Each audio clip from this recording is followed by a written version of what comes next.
Okay, well, good morning, everybody. How we doing? Yeah? Good. I was up at like 1:30 praying for you guys, so Oh. it sounds super spiritual when you say that, right? It's just jet lag. So, anyway, I'm excited for this morning. Just kind of, we're going to kind of keep digging into the Word, and we're going to just to kind of remind you, we're going to go through both books this morning. Okay, so we're going to be bouncing back and forth between Kings and Chronicles. We're just going to be following chronologically the line of the Kings. Okay, so kind of just going through that. We're going to finish Solomon this morning, and then just kind of keep working on from there. Okay, so what did you guys read yesterday? Can I just know where you are right now? You finished 2nd Kings. Okay, so you've read 1st and 2nd Kings. Okay, great. All right.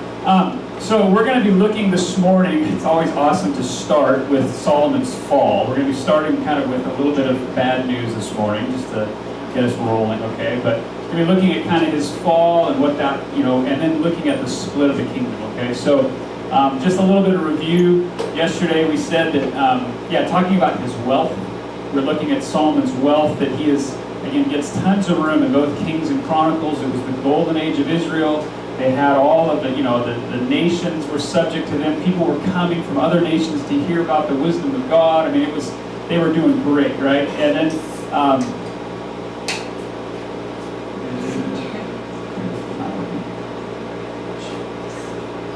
it is. All right.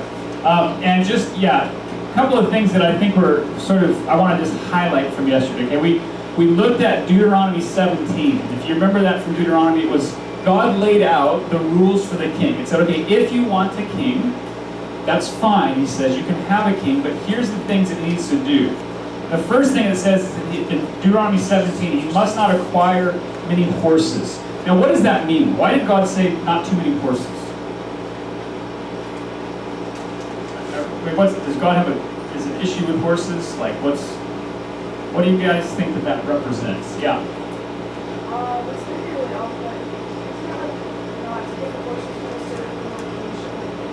Well, he says don't make the people go back to Egypt, right, to get them, yeah.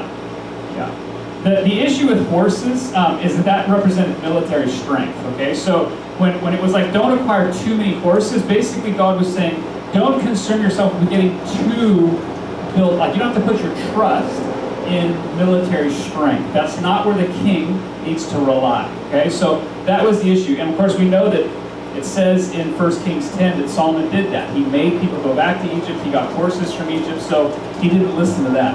Next thing it says is he wasn't supposed to acquire many wives. Okay, and of course, why is that? What's that? Okay, lest their heart turn away, right? And so here he's talking about women. Okay, now this is not against women. Just hold on for a second, okay? So, all right, and then he says they're supposed to the king is not supposed to acquire excessive silver and gold, right? And of course, Solomon does that in 1 Kings 10:14. And that's pretty obvious. Okay, that's wealth. So if you think about how practical God is. I want you to think about how practical God is. If you look at these three things, okay, what are the big three that God is saying this guy has to watch out for? Sex, money, and power. Right? That's basically, just notice how, way back in Deuteronomy, way back, you guys, this is over 3,000 years ago, God is like, here's probably the three things you're going to have to watch out for when you come into power. And if you read anything, you guys, if you read anything as far as leadership stuff, if you read any of biographies, these are the three things that people eat it in all the time. And God knew that way back in Deuteronomy, 1400 BC. Watch out for these three things. And of course, Solomon doesn't do well in any of those things, right? So, and what was he supposed to do? He had to watch out for sex, money, and power, be careful of those three things. And then what was he supposed to do?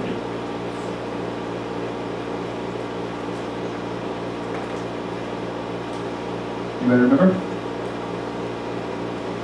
If you don't, I have good news for you. It's on the PowerPoint, so I'll just go ahead and put it up here. Verse 19, okay, he's supposed to write a copy of the Word of God. He's supposed to actually write out the Word for himself. And then it shall be with him, and he shall read in it all the days of his life, that, okay, notice why he's supposed to be in the Word, that he may learn to fear the Lord his God by keeping all the words of this law. So basically God says, you need to watch out for sex, money, and power, and you just need to be in the Word every day. I kind of feel like I could stop right there and just say, if you will just pay attention to that, you're probably going to do okay. If you guys, you can't really go beyond the wisdom of God. I know it sounds simple, but pretty much in Deuteronomy 17, God, he just 3,000 years ago gave us, watch out for these three things, and be in God's Word every day. If you do that, you're going to be okay. There's a guy that in Taiwan that he works with a family ministry school, and he said that, across the board, when guys are coming to him and talking to them about, issues dealing with pornography or different kind of things, he says, across the board, I ask these guys, are you having consistent, regular quiet times with Jesus? Every single time, no. It's not rocket science, you guys. Some of these things are just the basic, simple things. And God just laid that out. And of course, Solomon, unfortunately, is not going to follow this stuff. So we're going to look at just kind of these three things that kind of were leading up to the split. Okay, so three things right now that kind of led to the split of the kingdom. All right? And the first thing is his accumulation of wealth. And this is what one book said. It said Solomon's commercial enterprise. Okay, so he was doing all kinds of stuff. He was trading. He was doing all these different things. It brought fabulous wealth to Jerusalem. Unfortunately, this wealth did not benefit all classes in Israel, nor did it relieve the severe taxation necessary to support the massive building enterprises. If you look in Kings and Chronicles, you'll notice that Solomon spends twice as long building his palace as he does building the temple. He takes about 7 years to build his palace. It takes 7 years to build the temple. It takes 13 years to build his palace, making this massive palace for himself. It's about twice the size of the temple. And in order to do that, notice what it says here, the commoner, in fact, the average person in Israel during the time of Solomon, the commoner, in fact, may have been less comfortable under Solomon than under David and Saul. So even though this was the golden age of Israel, and even though Solomon was getting all of this wealth, the average guy in Israel was actually probably less comfortable than under David and Saul. And then it says the tendency towards centralization of wealth, which angered the great prophets of the 8th century, began in Solomon's reign. You're going to see guys like Amos going after this, and Hosea, and different prophets. They're going to be condemning the kings and the wealthy. And that started happening during Solomon's time. All right, and then, so what that caused, okay, so the first thing is that he was getting all this wealth, but it was causing the average person was being taxed. If you think about the fact that, okay, he had 700 wives and 300 concubines. Just imagine, you guys, how much money it took just to take care of his wives. I mean, imagine the housing that had to be supported for 700 wives and 300 concubines. Imagine the amount of food that had to be prepared for 700 wives and 300 concubines. Imagine the stuff that had to take place just to support his wives. And you start to understand that Solomon was becoming a king that was basically everything that we don't like in dictators and people like that. They're rich, they're wealthy, and everyone else is kind of suffering.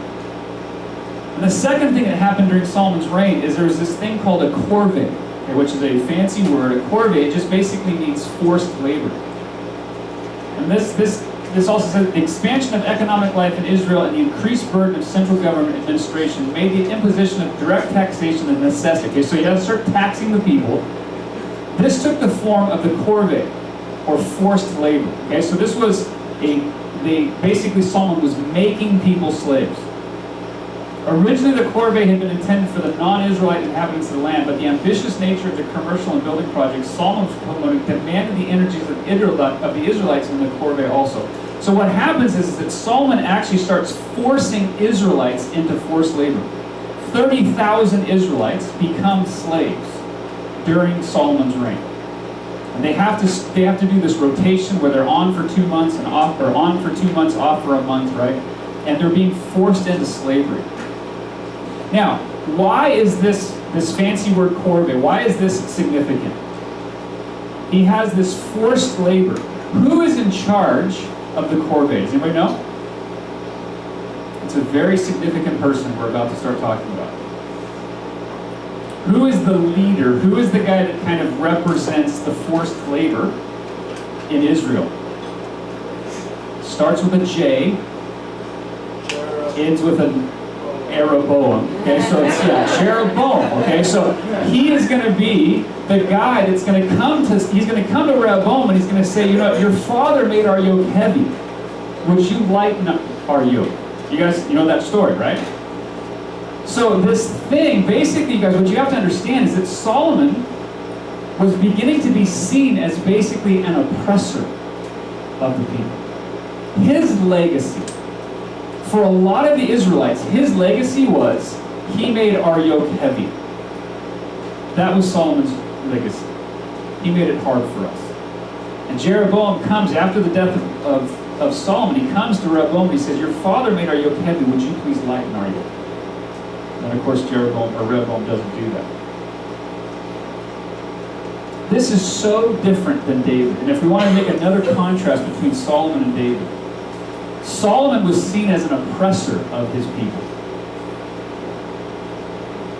Whereas David, you guys, if you think about it, you just did Samuel last week. In 2 Samuel, chapter 21, if you remember there, David, his men had to tell him to stop going into battle. Do you remember that? Like, David was always like, I'm going to go. And his mighty men are like, no, David, you stay back. Even when he started getting old, it's like his men had to say, no, you don't go, you stay back because you're too valuable. David's mighty men actually say to him in 2 Samuel 18, you're worth 10,000 of us. Like, that's what his men say to him. They honored this guy so much because David was always leading by example. He was always leading by example. Remember when David becomes king, they said, and even in the day of Saul, in the time of Saul, it was you that was going out before us. David led by example. And David didn't grow up from privilege. And here's one of the things I think that if you want to look at a contrast between David and Solomon, this is I think a very important contrast, is that David didn't grow up from privilege, whereas Solomon did. David grew up out in the fields taking care of the sheep. He was considered so small in his family that when the prophet comes, he doesn't even bring David. Oh yeah, he's out with the sheep. David, if you want to say it in a sense, had to earn, right? He didn't grow up from privilege. He exhibited servant leadership. David was always going before his men. He was leading by example. He was leading them in battle. Except in one place. Where was that? 2 Samuel 11. It says in the spring, in the time of the year when the kings go out to battle, David sent Joab. It's the first time he does that. Instead of David going out and leading by example, he decides, Joab, you go and do it. I'm going to take a nap. Because in 2 Samuel 11, it says in the afternoon he rose up from his bed, right? He rose up from his couch. He was just taking a nap while his men were out battling. And that was not David. But other than that example, throughout the time of David, he was always leading by example. And David had what I like to call the war stories, right? Can you imagine sitting at the table, like just sitting at a table with David, and hearing him tell about, being chased by Saul, having spears thrown him. He'd be telling the war stories about, oh man, when I first began in the ministry, he'd have these stories about we were out running through the wilderness for years. And he could tell those stories. And he could tell the stories about what God did miraculously and how God raised him up. Well, what about Solomon? Did he have those stories? How was Solomon raised?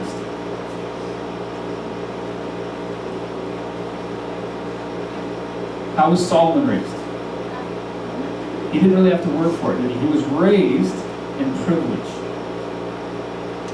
The challenge for Solomon, it was equally difficult. I mean, there's lots of challenges for David, but there's equal challenges for Solomon. And the reason I'm pointing this out is that Solomon didn't really have the war stories like David did. Solomon, David had done the most of the work. He did the majority of the work, and Solomon, in a sense, really inherited an empire. He didn't have the war stories. And he ended up just living in luxury, and it consumed him. And one of the truths that we have to get from this, there's two things I think we need to pull from this. One is that leadership, again, if we're gonna lead like David, it's servant leadership. And if you look at 1 Kings chapter 12,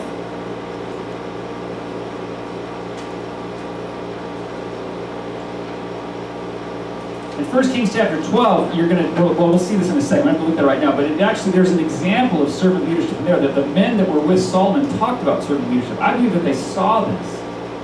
I believe they learned this from David.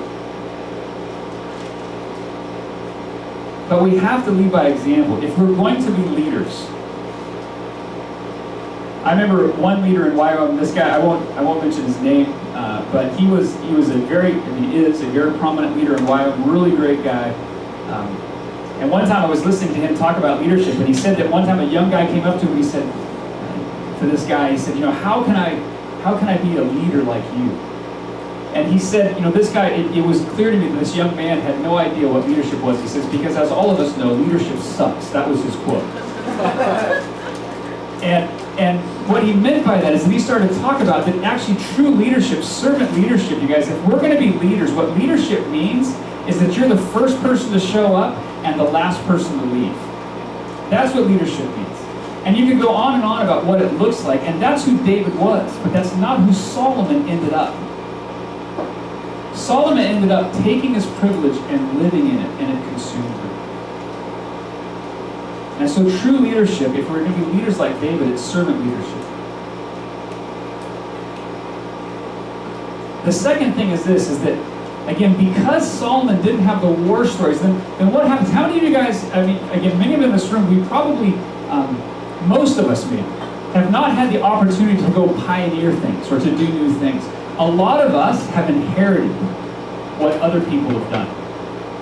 We hear the stories. Maybe you've seen the pictures of Lauren and Darlene talking about being here at this campus when it first got started, and whacking out all the weeds and doing all that kind of stuff. And we hear the war stories, and yet we come and we arrive at this campus and it's just awesome and nice and beautiful.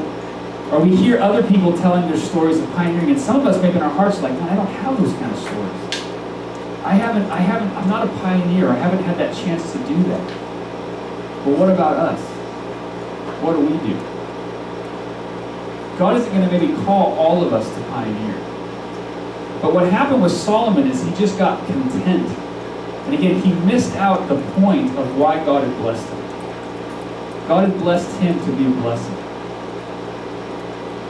And so I want to just give us a couple of things practically. Okay, not all of us are going to go to pioneer. And so what if we have inherited the work of other people? What if you are part of a ministry where other people have done a lot of the work to lay the groundwork for it? What if you're in a place where it's like, you don't have the war stories of being in some place where we were getting malaria all the time and we were sweating all the time and we were doing all this stuff? What if that's who we are? What do? I want to suggest 3 things that will help us stay fighting, that will keep us going even if we're not pioneers, okay? First thing is this, prayer and fasting. It's one of the ways that we battle. That you may not have, again, the war stories of being able to pioneer or start something new, but how we can stay in that place of servant leadership is prayer and fasting. That we actually say, okay, I'm going to put myself in a place where I'm going to give up something. I'm going to suffer for a cause. Second thing is giving. Again, we may not all have the opportunity to pioneer, but we can give sacrificially. And so if you're in a place where you're inheriting someone else's ministry, if you're in a place where you're kind of walking in the fruit of what others have done, well, you can pray and fast, you can give sacrificially, and the third thing you can do is that you can work hard. You can just work hard in this ministry that you've inherited. Be the hardest work you can. That's the kind of lifestyle that David lived. Again, David lived a sacrificial life. You see it all through Samuel, except in this one place in 2 Samuel 11. Where he decided to just kind of take it. He became a taker instead of a giver.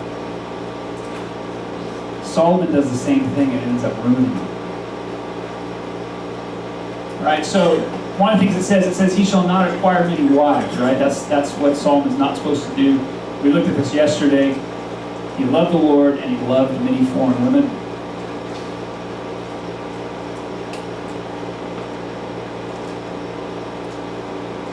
And it's interesting that Kings, the book of Kings kind of bookends Solomon's reign. At the very beginning of his reign in chapter 3, it talks about the fact he made a marriage alliance with Pharaoh.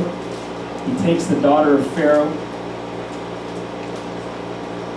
And it ends his life with chapter 11, verses 1 to 8, talking about him loving many foreign wives. And the reason this is important is because one of the themes that you will want to trace through Kings is alliances, or who we partner with, who we yoke ourselves with. Who do we kind of partner up with? If you think about the book of Kings, you're going to go through it and there's going to be over and over again examples of them partnering with a foreign nation, partnering with somebody else. Jehoshaphat is going to get in trouble with this, making alliance with Ahab. Solomon gets in trouble with this, making alliances with these other foreign nations. And if you look at, let's turn to 1 Kings 11 now.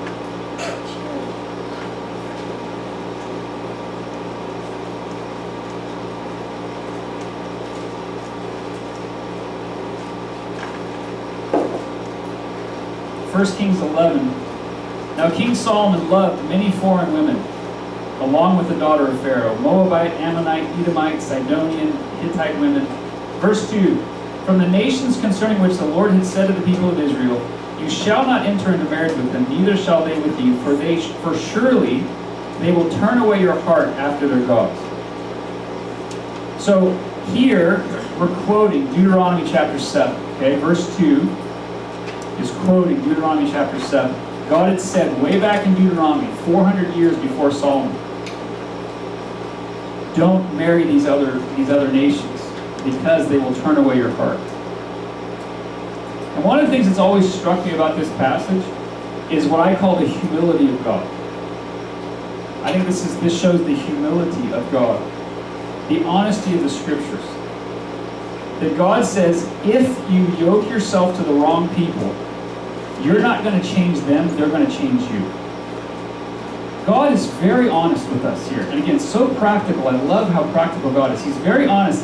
The humility of God is, he says, you know what? Even though God is the most amazing person in the universe, the faith that we get to be part of is the most amazing faith in the universe. God says, if you yoke yourself to the wrong people, they are going to turn your heart away. You're not going to convert them, they're going to convert you. That's what God says. This right here to me is the sort of mark on missionary dating. Anybody know what missionary dating is? That idea that, I know they don't know Jesus yet, but they have such a good heart. And I just, we're starting to go to church together. They're starting to come to church with me. What Jesus says to us, what God says to us is, you're not going to convert them. They're going to convert you. In just the humility of God, they will turn your heart away.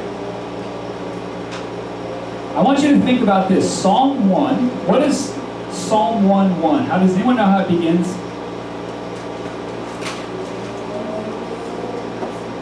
The very first verse of the book of Psalms says, blessed is the man who, what? Who doesn't walk in the way of sinners. Blessed is the man who doesn't walk in this, walk in the way of sinners, sit in the seat of scoffers, nor stand in the something. I can't remember it. What's that? Counsel of the wicked. Thank you. Basically, what the very first verse of the book of Psalms, 150 chapters, the very first verse of Psalm 1 says, don't walk with the wrong people. Proverbs chapter 1, the first chapter of Proverbs, what does it say to us? If sinners entice you, don't walk in their way. Don't yoke yourself to them. 1 Corinthians 15, Paul says, do not be deceived. Bad company ruins good morals. And so you guys, we have to just think about this. Solomon's example to us is that, who are we yoking ourselves to? Jesus was a friend of tax collectors and sinners. But when he was in need, he had 3 people that he leaned on. Peter, James, and John. He was a friend of I'm not saying that we shouldn't spend time with non-believers. But if we're yoking ourselves, who are we going to when we are in need? Who do we seek counsel from when we're in trouble? And by all means, if you are even considering dating a non-Christian, stop. Stop. You are deceiving yourself. Paul says, do not be deceived. 1 Corinthians 15. Bad company ruins good morals. If someone doesn't know Jesus, you guys, they're not going to be able to lead you in the right direction. You're yoking yourself. Proverbs 13 says, the companion, he who walks with the wise become wise, but the companion of fools will suffer harm. And so who are you yoked to? Who are you yoking yourself to? What happened to Solomon is he yoked himself to the wrong people. It's repeated in verse 3. It says, he had 700 wives, princesses, and 300 concubines, and his wives turned away his heart. Verse 4, for when Solomon was old, his wives turned away his heart after other gods. It's repeated twice. People have the ability to influence us. And then verse 4 it says, and his heart was not wholly true to the Lord his God. If you look back at chapter 8, verse 61, Solomon actually commands his people, he exhorts his own people. In 861, he says to them, let your heart, therefore, when he's charging his own people, let your heart, therefore, be wholly true to the Lord our God, walking in his statutes, keeping his commandments as of this day. So Solomon tells the people, let your heart be wholly true to the Lord your God. And then what happens to Solomon? Chapter 11, verse 4, his heart was not wholly true to the Lord his God.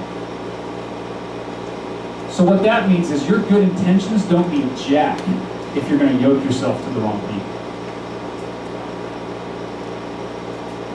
Your good intentions, Solomon had great intentions in chapter 8. He's telling people, oh, be holy to the Lord his God. He yoked himself to the wrong people, and he ends up walking away from his own counsel. Your good intentions don't mean jack if you're yoking yourself to the wrong people. Is that an answer? Okay.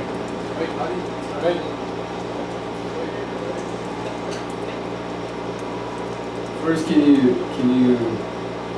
define yoking? What do you mean by yoking? Okay, sure. Just first. Okay.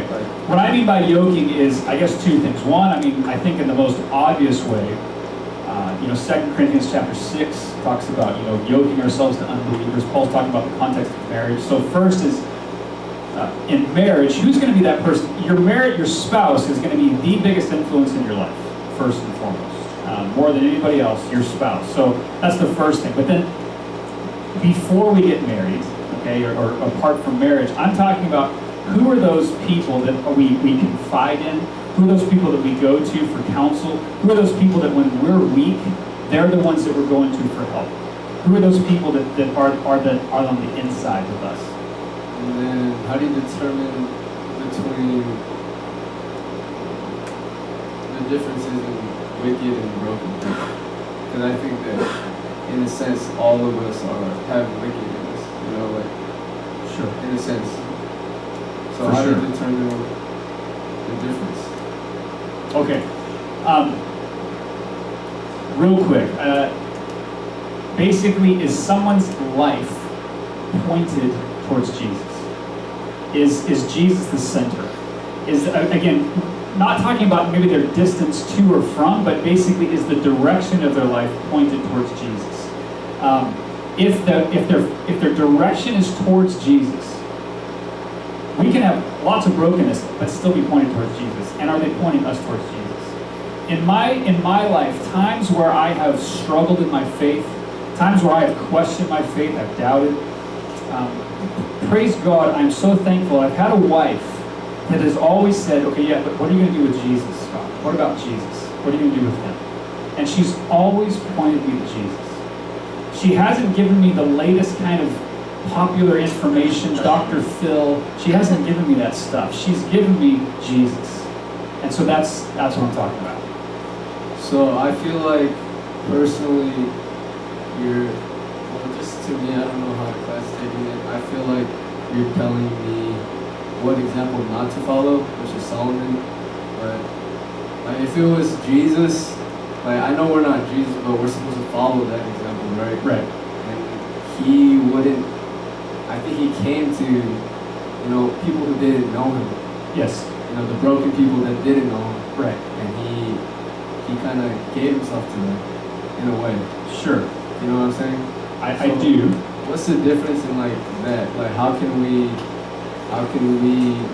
be like Jesus towards those people? Great question. And that's, let me just try and make it real clear. I said, okay, and I'll say it again, we are called to be a friend of tax collectors and sinners, right?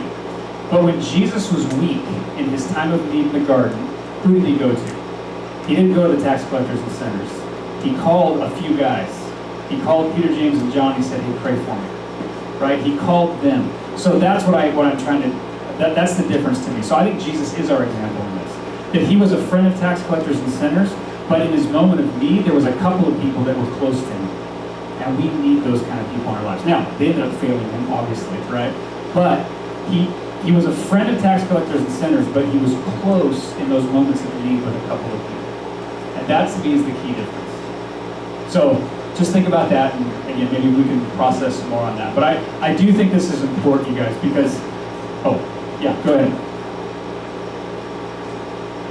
It's not a question. Is that okay? It's not a question? No, it's like a little comment. Just okay, sure, yeah. Okay, so just to you, David, I think, and correct me if I'm wrong, like what he's saying is like your inner circle, like the people you spend your most time with, should like be living the same way as you because that's who you're going to become like.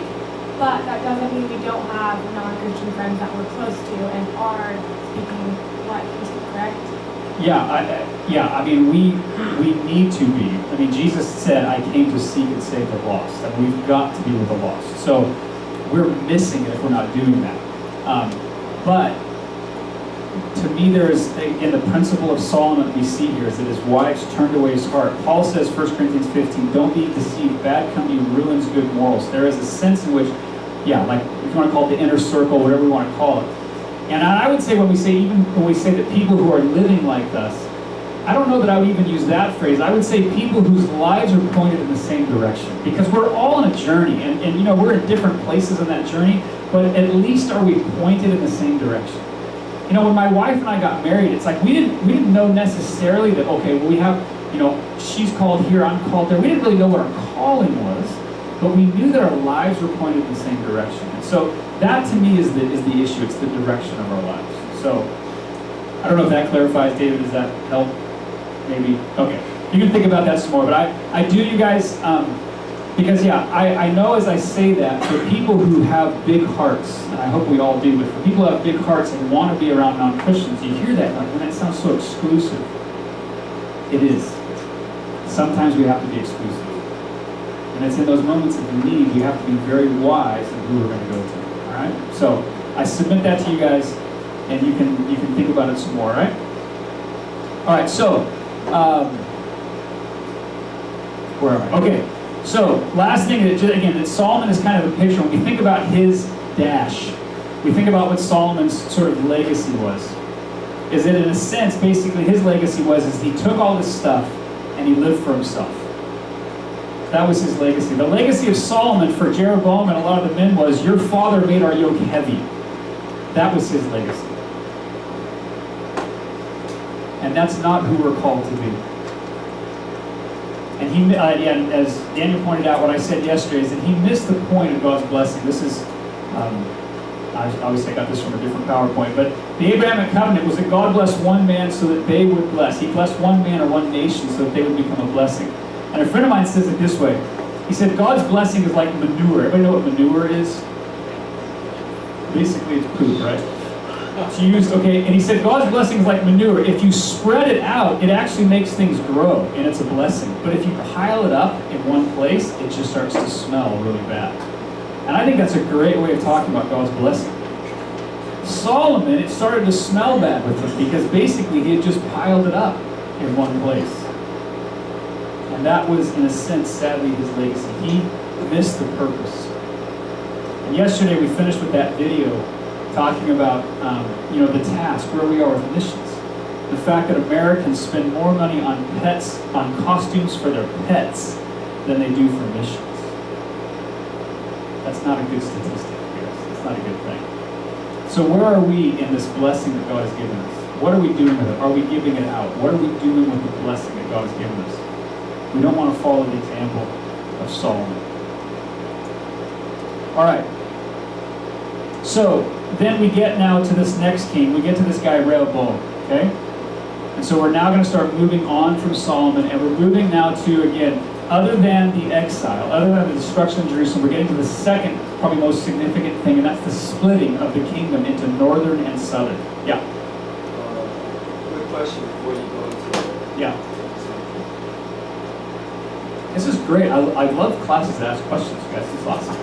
So, I'm not sure about the exact, word for word, but if you go back a couple slides, Yep.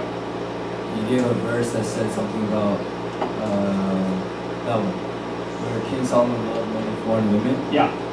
I know the Bible doesn't use things literally or figuratively all the time, but in terms of love, is it just like the pure act, or is it like a pure physical act, or did he actually have intentions with them for each one of them? Because I feel like that would make a pretty big difference to me, at least. Okay, I'm not sure if I totally... Like for example, in the Bible, Yep. you guys don't have the word sex in the Bible, literally. You guys say he laid with her, Knew her or something like that. he Yeah. knew her. Yeah, so in terms of Solomon loved many foreign women, Right. is it the context of actual love that we see today, or is it that he laid with her? Okay. I just want to know No. his intentions for each woman. Yeah. I don't know. I mean, did he have sex with every single one of these women? Not really sure. What it does say, I guess and I'm not sure if this is answering your question, so let me know. It says that his heart was not wholly true to the Lord his God, right? And then it actually says, verse 5, for Solomon went after Ashtoreth, the goddess of the Sidonians, and after Milcom, the abomination of the Ammonites. He did what was evil in the sight of God. And he did all these things. Verse 8, so he did for all his foreign wives. So whatever it meant that he loved them, he ended up following them. His heart was so given to them that he ended up following some of their gods. He ended up building altars for some of their gods. He ended up doing these things for them. So did he have sexual relations with all of them? I don't know. But I do know that he didn't just have them in a harem. He didn't have them in this place. He actually built altars for their wives. He built altars for their gods. He did these different things. So he was doing stuff for them. So you think the women took place where God should have been? Yes. Well, I think they definitely, again, it says they turned his heart away. So instead of, again, they didn't point him to Jesus. They didn't point him to God. They pointed him to their own gods. So they weren't pointed in the same direction. Then, just a follow-up question. So I have a couple friends that go yeah, I'm taking this girl to church, he's a Christian, she's in this situation, she's Buddhist. Okay? And so he's yeah, I'm taking her to church, I just want to make sure she's a Christian woman before we get married type of thing. Right. I see a future with her type of thing. Yep. So, in that sense, his heart is for her to know God. Sure. But, in that sense, Yep. what do we do now? Okay. Let me just give a real brief answer to that, and then we can maybe talk about it outside of class. But it's possible. It's possible that she might end up coming to know Jesus, and he might actually lead her to the Lord. It's just not very wise. The scriptures tell me, what I see in the wisdom of God is that, first of all, for the possibility of her for just totally pure motives, just loving Jesus for Jesus' sake, apart from her boyfriend, can be pretty hard. And so for her to actually just come into following Jesus apart from any sort of ulterior motives is going to be really difficult. So that's one of the biggest beefs I have with missionary dating. The second thing is, so it's for the sake of this person that you're supposedly trying to lead to Jesus. The second thing is what it actually might do to you too. The scripture says you actually might end up turning your heart away, Yeah. So, we can talk about that more, but Solomon's example here is that He yoked himself to the wrong people and turned his heart away. So, you guys, we've just got to be wise with the people who we're going to when we're in need. Our inner circle, whatever you want to call it, okay? All right. Can I move on? All right, Rehoboam. So we're gonna go to Rehoboam now. And this is where the kingdom is going to divide. This is probably the second most significant event in Kings Chronicles. It's a split of Israel in two kingdoms. Rehoboam he normally takes the fall for this. He's kind of considered responsible for it, right? But really, it was Solomon. And if you look at chapter 11, 1 Kings 11, verse 9. 1 Kings 11:9. The Lord was angry with Solomon because his heart had turned away from the Lord, the God of Israel, who had appeared to him twice and had commanded him concerning this thing that he should not go after other gods. What verse 9 says is that, again, this was the picture of privilege. Solomon had had God appear to him twice in a vision. I mean, this guy had every reason to really stay true to God. And yet he turned away.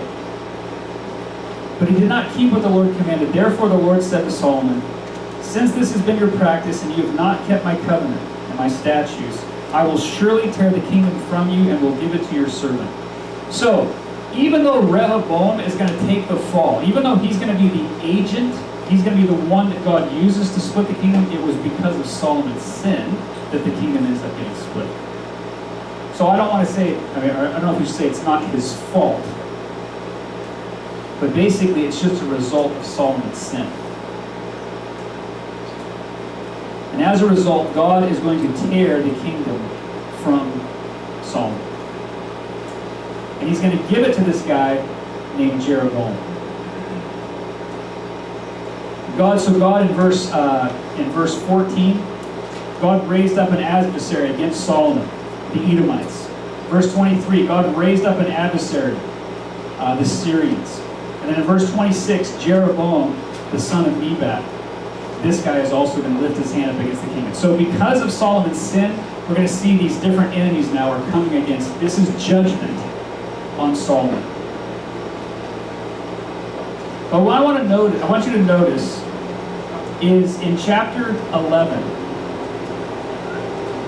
with the person next to you, okay, I want you just to notice, if you could just read verses 32 to 39. Okay, so at your table, I want you to read chapter 11, verse 32 to 39. And this is where God is telling Jeroboam that he's going to rip the kingdom away from Solomon. Okay?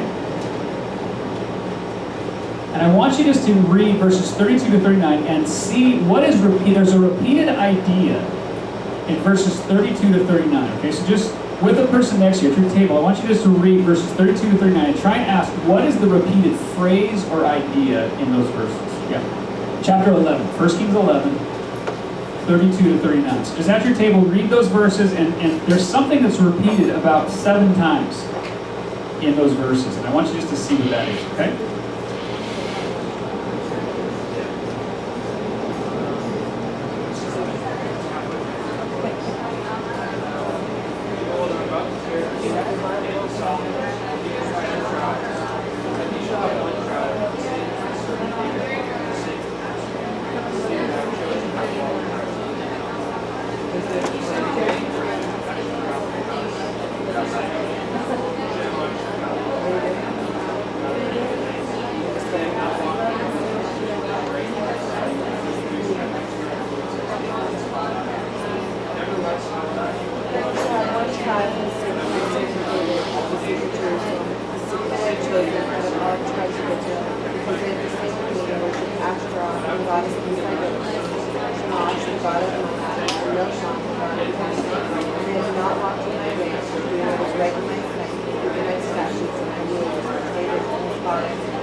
Curiosity question. And I will take you, and you shall reign over all that your soul you shall be king over Israel. And if listen to all that I command you, and you will walk in my ways, and do what's right in my eyes, like my statutes and my commandments. As David my servant did, I will be with you, and build you a sure house as I built for David, and I will give Israel to you, and I will afflict the offspring of David because of this, but not forever.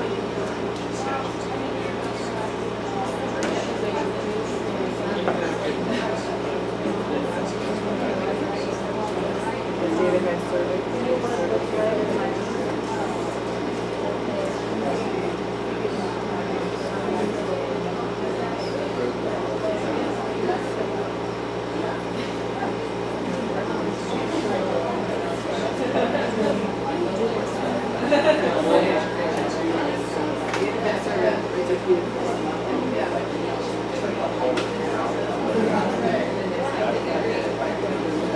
All right, everybody look at that.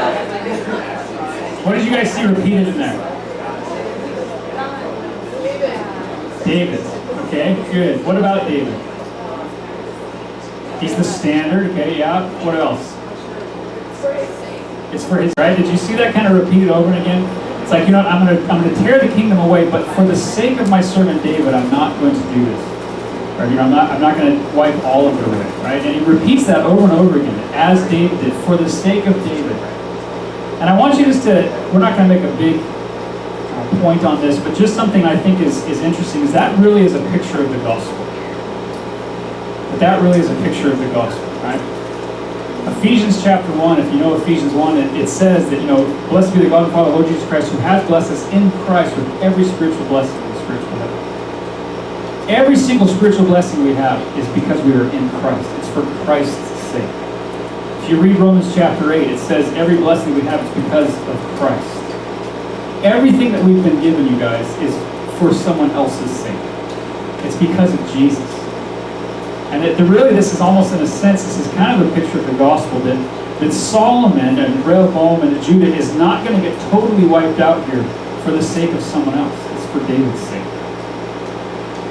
And I just, as I was kind of preparing and thinking about this, I want to just ask you, in your life, big picture, we know that, you know what, we have been blessed because of Jesus, for Jesus' sake.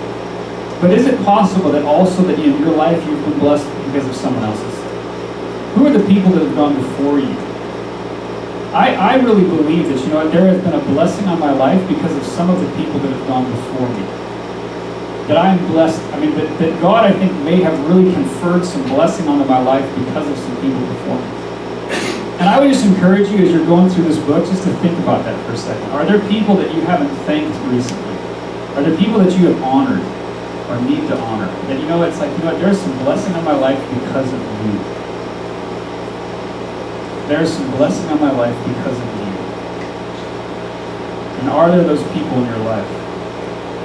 I believe that, you know, at least in my life there are. And that I have to kind of say, man, some of this blessing that has come down to me, it's for other people's sake.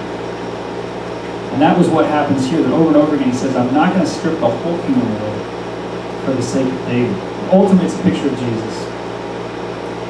But we can be thinking about, are there people in our lives that we're blessed because of their sake, because of their generosity, because of their giving, because of their sacrifice? I am blessed today. And so, Rehoboam, you guys did Proverbs last week, right? Okay. What did you say about Proverbs? What stands out to you about Proverbs? What do you remember? Wisdom. Okay, good. Fear God. Anything else? Huh? Fear God and keep His commandments. Okay, good. That's the end of Ecclesiastes, right? Good. What else?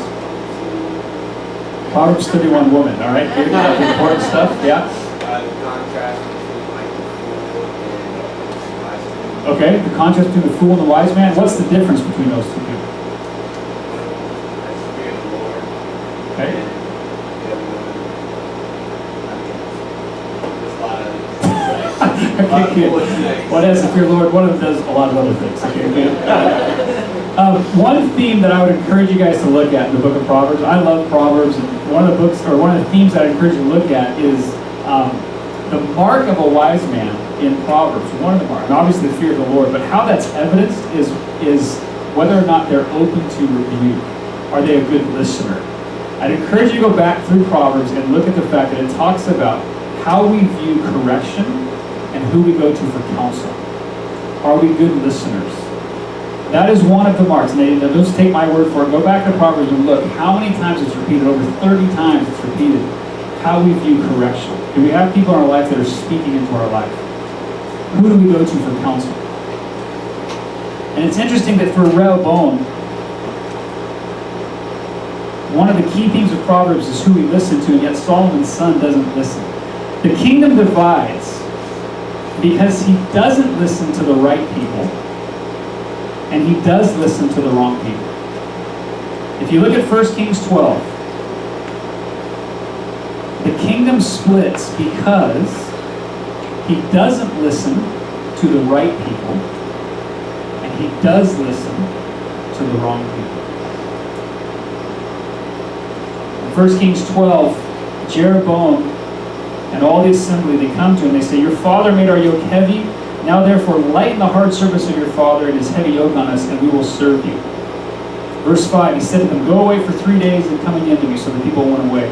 Verse 6, then King Rehoboam, so notice he goes and he gets counsel. King Rehoboam took counsel with the old men who had stood before Solomon his father while he was yet alive, saying, "How do you advise me to answer this people?"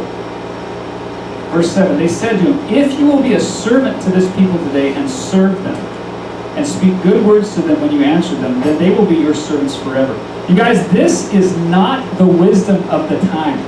This is servant leadership 3,000 years before people started writing books on servant leadership. This was the Holy Spirit here. About 40 years ago, 50 years ago, there started becoming all these books out on servant leadership like it was a new concept. And 3,000 years ago, these guys were already giving Rehoboam that counsel. If you will serve these people, they will serve you forever. And so he listens to these guys. Verse 8, but he abandoned the counsel that the old men gave him, and he took counsel with a young man who had grown up with him and stood before him. And he said, "What do you say?" And then they basically kind of say, "You know what, I'm going to make it even heavier. My father, I'm going to discipline with scorpions, blah, blah, blah." Basically, he rejects the right counsel, and he accepts the wrong counsel. And so again, you guys, I would just ask us that question: who do we listen to? Who do we listen to? Yeah. Do you see a correlation between the decline of Solomon's wisdom and then how Rehoboam looks for different wisdom? Do you see if in my mind, I'm like, Solomon had all this wisdom, but then at the end of his life it started to fall off, and then his son, it feels like he just kind of picks that up. Do you see a correlation between those two? Yeah. I can't, again, I don't know for sure, but as I've thought about it, it would surprise me, I guess if I could say it that way. That, and we said this yesterday, that, from the time that Rehoboam was 1 until he was 20, his dad was a rock star. He was building the temple, he was doing all this stuff, everyone's coming to hear his wisdom and all that. And then from the time he was 20 until the time he was 40, in these very kind of impressionable years, his 20s and his 30s, he's just watching his dad walk away from wisdom. And it just, to me, I wonder if he just follows his dad's example. And not to excuse his sin, but I think that there is at least, we have to kind of give room for the fact that he watched his dad walk away from his own counsel. So yeah, I think it's very possible. The influence that his dad had on him. All right, so just big picture, and then we'll take a break because it's already 10 o'clock. But big picture, we're going to split. We talked about this yesterday. We're going to split into these two kingdoms, right? The northern kingdom of Israel, its capital is going to end up being in a place called Samaria. And the southern kingdom of Judah. We talked about this yesterday, okay? The capital starts in Shechem, then it goes into this place called Tirzah. It's going to end up in Samaria of the northern kingdom of Israel. The southern kingdom of Judah, again, we said all this yesterday, 20 kings, there's going to be one queen, one dynasty, right? Just the line of David for the whole thing. Its capital is in Jerusalem. All right, and then we get to this guy, Rehoboam. And yeah, we'll talk about that after the break, okay? So let's just take a break for right now, you guys, and we take 15 minutes about this. Okay. One question before we jump into sorry. that. Leah had a hand up. It's just a quick question. It says, my little finger is bigger than my father's eyes. Yeah. What's that supposed to mean? Okay. It's funny that you should ask that. Yeah. Okay, some people, all right, I have read, some people think that that is this thing we call a euphemism. Okay, and a euphemism is like, instead of saying someone died, we say that they fell asleep, right? So it's a way of softening, kind of talking about something. Some people think that this is actually, he's making a penis joke here. That basically my little finger is thicker than my dad's thigh is basically like the idea that he's saying, I'm way more of a man than my dad was. Okay, now, that's what some people say. I'm not saying that that's equated, but some people think that's a euphemism, that he basically is saying, I'm twice the man that my dad was. In the bad sense of man, you know, like in that kind of, or in that kind of sense. That he is basically making this statement of, yeah, my dad wasn't half the man that I was. In the wrong sense of the man. Okay, so with that, let's take a break. Yeah, so 15 minutes, come back at 10:20. And so, verse 16. When all Israel saw that, we're in chapter 12 now, 1 Kings 12. All Israel saw that the king did not listen to them. What portion do we have in David? We have no inheritance in the son of Jesse to your tents.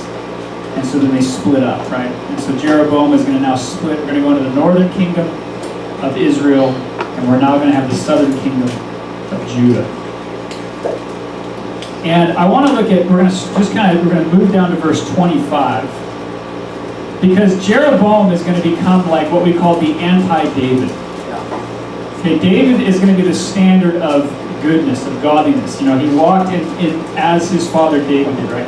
People are going to be compared to David for the next 350 years. Josiah is going to, he walked according to the ways of his father David. Well, Jeroboam is going to be the same except the opposite, right? Of the next 18 kings after him, the next 18 kings after Jeroboam, 15 of them are going to be said to, quote, walk in the ways of Jeroboam. So he becomes the standard of wickedness. David is the standard of righteousness. Jeroboam is the standard of wickedness. There's 21 times that someone is said to walk in the ways or the sins of Jeroboam. And so it's repeated over and over again. He walked in the ways of Jeroboam, walked in the ways of Jeroboam. And so I want to have us look now at what is the sin of Jeroboam, because this is going to be, king after king, 15 of the 18 kings. He walked in the ways of Jeroboam. He walked in the sin of Jeroboam. So what was it that made this guy so bad? What was it that made Jeroboam so bad? And so I want to do a group thing again. Okay, I want you at your tables. I want us to look at 1 Kings chapter 12. Verses 25 to 33. Okay, so 1 Kings chapter 12, verses 25 to 33. And I want you just to kind of look at what actually is, if you had to describe, if you had to define, or if you had to say what it was, what is the sin of Jeroboam? What made this guy so wicked? Okay? So, at your tables, okay, just read together verses 25 to 33 and answer the question, what is the sin of Jeroboam? All right, so go ahead and do that.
literally just saying,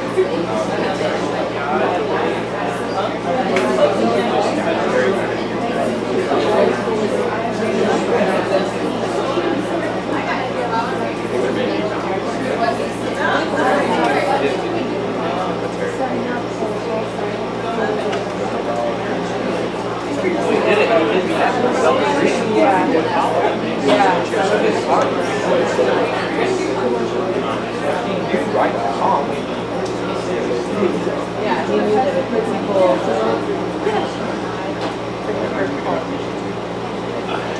It's at the beginning of tyrannical politics.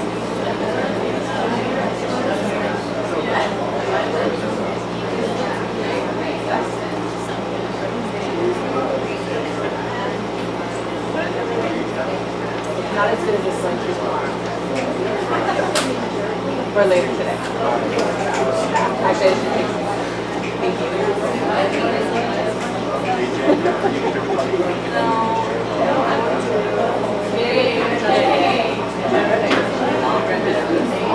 All right, anybody got some thoughts? What is the sin of Jeroboam here? Yeah.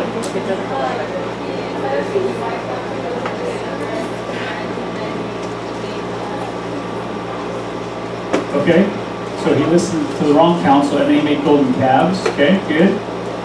Anyone else? Yeah. What I noticed is how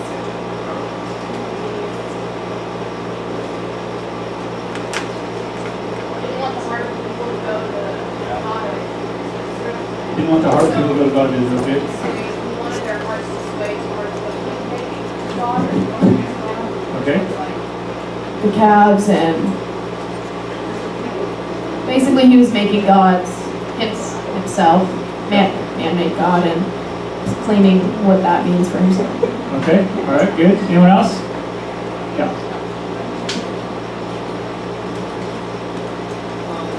I just saw that not only was he like turning himself away, he was also leading all the people Okay, away from God. all right, good. Yeah. He appointed his own priests. He appointed his own priests. Okay, good. That's what you're gonna say? Okay, good. If you skip over to chapter 13, you skip over to chapter 13, verse 33. We're gonna look at chapter 13 here in a minute. So, but at the end of chapter 13, it says, "After this thing, Jeroboam did not turn from his evil way, but he made priests for the high places again from among all the people. Any who would, he ordained to be priests of the high places, and this thing became sin to the house of Jeroboam, so as to cut it off and destroy it from the face of the earth."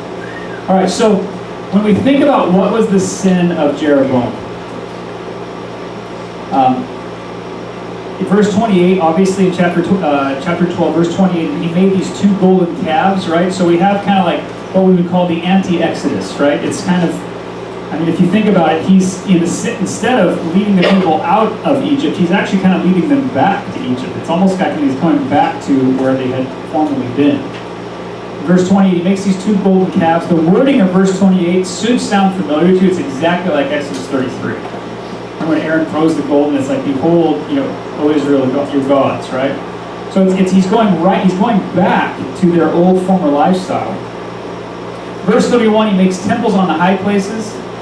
Verse 31, he appointed priests from among all the people who were not of the Levites. And the contrast here, okay, in verse 31, he made temples in the high places and appointed priests from among all the people who were not of the Levites. This is going to be kind of a contrast with David. Do you guys remember when David brings the ark into Jerusalem, or he's wanting to bring the ark into Jerusalem? What happens? What's that? Yeah, but what happens first? Uzzah, right? What happens? He puts out his hand, and he touches it, and he gets killed. And then David comes and he says, "You know what? Actually, Levites," he says, "you guys need to carry the ark," right? He says that to the Levites. And what I want you to notice is what David says is this is in 1 Chronicles 15. He says that we weren't carrying the ark according to the rule. He says, Levites, you guys were supposed to be doing this, and we weren't living according to the rules, is what David says. And he's willing to submit himself to that and say, this is what God said, this is the way we're supposed to do it. Whereas Jeroboam, he appoints anyone who wants to be a priest, anyone who wants to be a Levite. It's like, okay, you guys can do it, that's fine. Verse 32, he makes the feast like the Feast of Booths, except he makes his 1 month later. So he makes a feast just like theirs, but he's like, we're going to make ours 1 month later. And then what I want you to see is the repetition here. This is in verses 32 to 33. So he did in Bethel, sacrificing the calves that he made. And he placed in Bethel the priests of the high places that he had made. He went up to the altar that he had made in Bethel on the 15th day of the 8th month, in a month that he had devised from his own heart. The sin of Jeroboam, what I would suggest to us, you guys, is that the sin of Jeroboam is basically saying, I can worship God however I want. The sin of Jeroboam is a sense, it's liberalism. It's, if you think about, what I think about here is, I think about Nadab and Abihu. Do you guys remember that story? What happens, where do we read about Nadab and Abihu? Not Ei. It's in Leviticus. You guys remember Leviticus chapter 10? Aaron's sons. And what happens there with Aaron's sons? They die. Okay, good. Yeah, that's a short story. Good, yeah. Why do they die? Huh? Careless with their sacrifice. Yeah, what does it say about them? You guys remember? Anybody remember? What did they actually do? They offered something.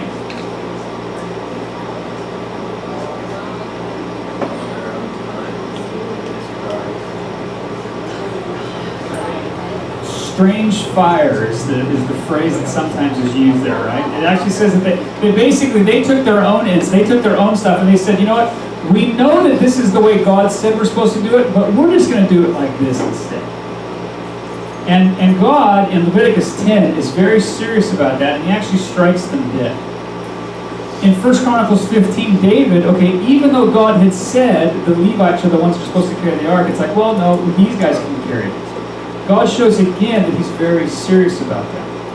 And then we get to Jeroboam, and Jeroboam basically says, he makes these golden calves, but then he says, whoever wants to be a priest, you can be a priest. Whoever wants to do this, you can do that. He makes up his own kind of faith. He makes up his own religion.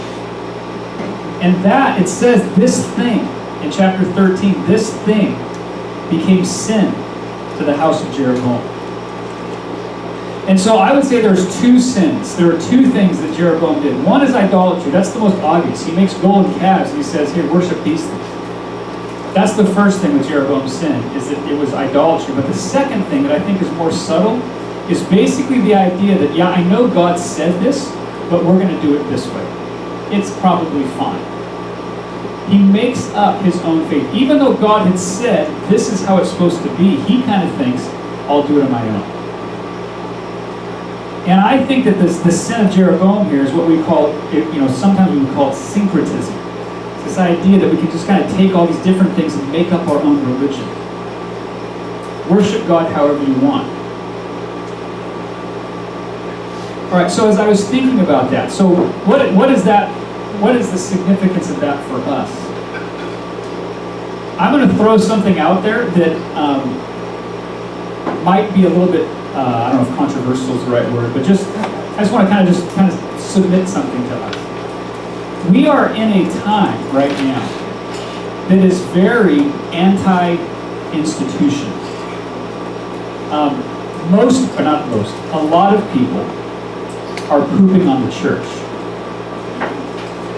And a lot of people have an attitude today that, you know what, I don't need to be committed to a body. I don't need to be part of an institution. I don't need to be part of it.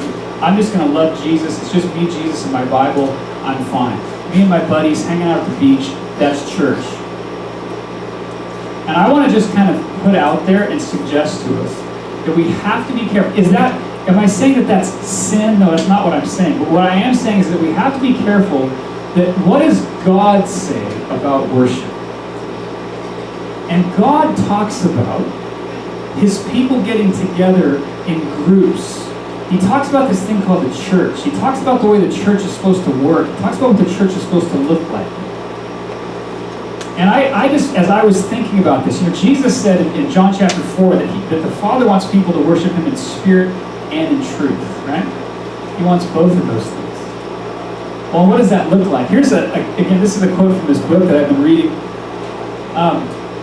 He says, we block and resist the institutional creedal. You guys know what creedal means? It means, the creeds of the faith, like basically submitting to these doctrinal statements.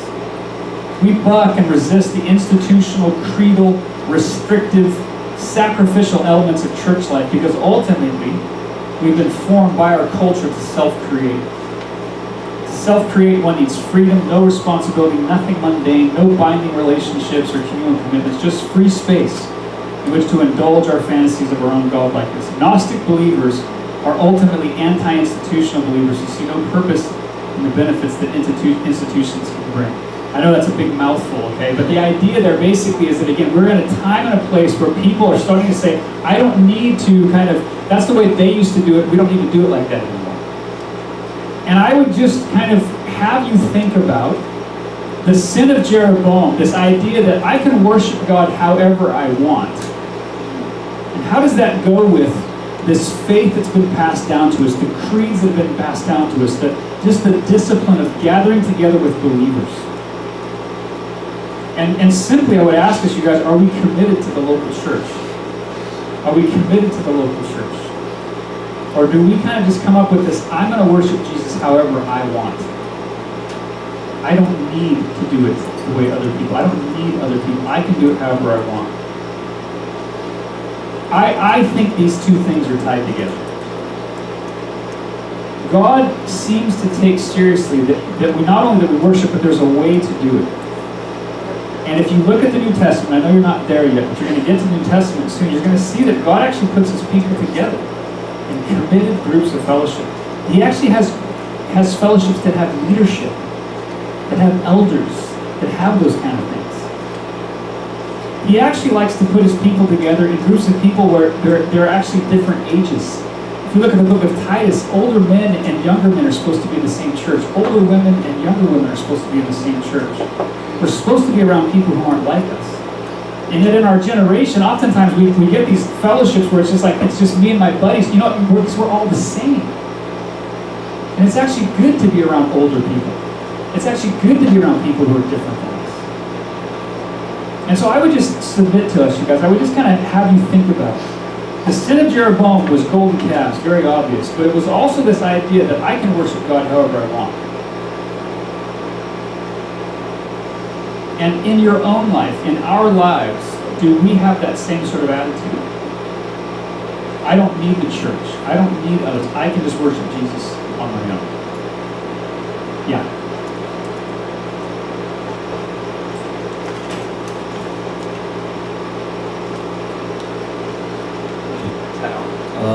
So someone told me this, and I don't know how much I agree with it. They go like,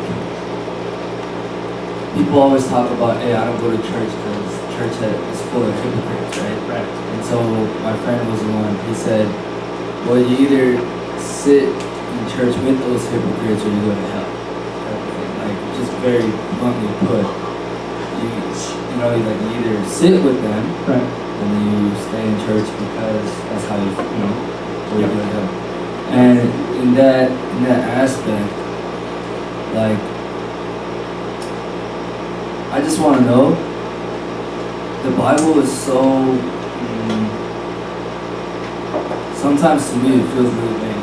Sometimes it feels like we're supposed to get things, from our perspective, from our lens, from what God tells us. Right? At the same time, like for example, while we're learning this, there are teachers that tell us, and this is it's not like the only way, but this is a certain way to look at it, right? And I can appreciate that.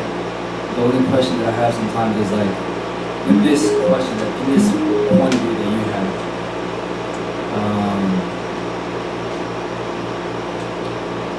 what if while I was reading the Bible, and I was hearing the word of God, and from what I know is to be God, and God says praise to me in this way, or this is church in this way to me, then what then do we do when there is still the local church, when there is still the stuff in the Bible? Is it just an interpretation, or is it still law? Okay. There's a lot in that question, right? Yeah. There's a lot going right there. So a little processing going on. Try and just sort of condensed answer. And again, maybe we can chat about this outside of class. First of all, I would say that I think when we come to that place of this is my revelation, this is what I'm getting, that is a very Western individualistic kind of perspective. Most other cultures, and it's good for us to step out of that for a little bit, is that I think God, He calls us to interpret the Scriptures, He calls us to read the Scriptures, He calls us to worship in community and in groups. And so it's never supposed to just be, well, this is what I think. We're supposed to do that in communion with people, and what the church is, the history and passed down. Your friend, it says the church is full of hypocrites. It's like, yeah. And I would guess that probably your friend is also one of them. Yes, it's full of hypocrites, but I think the growth comes when we start to admit that's unfortunately that's true. But that doesn't now give me an excuse to stand in judgment over there and say, so I'm not going to be around those people. It's like that's not our place. But I think the big picture answer I would say is that we're called to do this thing together. And I'm just trying to, I'm just putting it out there as something to think about. When I read about Jeroboam and I think about what it says, this thing became sin to the house of Jeroboam. This thing that's mentioned, this thing that became sin was the fact that he appointed priests from whoever he wanted. He didn't do it according to the rule. David said, we didn't carry the ark according to the rule. So what is the rule, you guys? Where do we get the rule? What does that rule even look like? And it comes from here. It comes from here. And we've got to say, okay, it's not just how I feel, how I want to worship Jesus. It's like, God, how do you want me to worship? What does that look like? And that's why you guys are in a DBS. That's why we're in this Bible, because we want to say, God, what do you want? How do you want it to look like? So I'm not sure if I'm answering your question, but I think just the main thing is I would say God is not asking us to interpret the Scriptures by ourselves on our own. That's an individualistic Western kind of thought. And God calls us to do it in community. So that's the quick, simple answer. The idea that you either have to sit with hypocrites or go to hell, that's just not true. That's just not true. So, all right, Selena, go ahead. Wait. I've been told before that when you should just stick to one church, and that's your community and you're supposed to just stick it out. But I wanted to get your opinion on that because I feel like sometimes churches change and they start sometimes they start to go a different way. Yep. And I feel like also you start to grow as a person. I don't know, what is your view on that? Yeah, okay. Here's just, a very simple answer. This is just, I'll kind of submit this to you guys and for what it's worth, okay? I think our inclination, I think our tendency should be to try and stick with one place. I think commitment runs through the Bible. The idea of covenant is of God. Covenanting with a group of people, committing to a group of people, sticking it out with a group of people. It should be the exception rather than the norm, right? It should be the exception if I'm bouncing from church to church. That's not healthy. The norm should be I'm in with a group of people, I'm committed to a group of people, and the exception will be leaving. And the reason I say that is because we're called as Christians to be countercultural. And our culture right now is non-committal. Our culture is, the direction of our culture is, again, it's self-creation, it's individual autonomy, it's freedom, it's all that kind of stuff. Our culture is going this way. And so if we ever find ourselves going in the same direction as the culture, not saying it's wrong, but we have to ask ourselves, are we being salt and light? Because salt and light, the implication Jesus has is that we're going to be going against the culture. We're going to be not going the same direction as the culture. And let me just give 2 examples for this. Is it a coincidence right now? And you guys, please, we're not going to start talking about this right now, okay? But is it a coincidence that as our culture is moving in this direction, as our culture is moving in this direction of kind of changing the whole way we understand gender and all these kind of things, is it coincidence that all of a sudden people are coming up with books and they're getting new revelation that, oh yeah, this is what God's always thought. The church has always believed something about one man, one woman, but now all of a sudden it's different. My question is, wow, is it just coincidence that the culture is going this direction and now all of a sudden people in the church are saying we should go this direction too? The idea that we have always in the church, we've always believed that hell is a real place, that judgment is real. But right now, our culture and the spirit of tolerance in our culture, is it a coincidence that there are people in the church that are saying, yeah, actually hell's not real, God's never going to judge people, and we're just seeming to go along with the culture.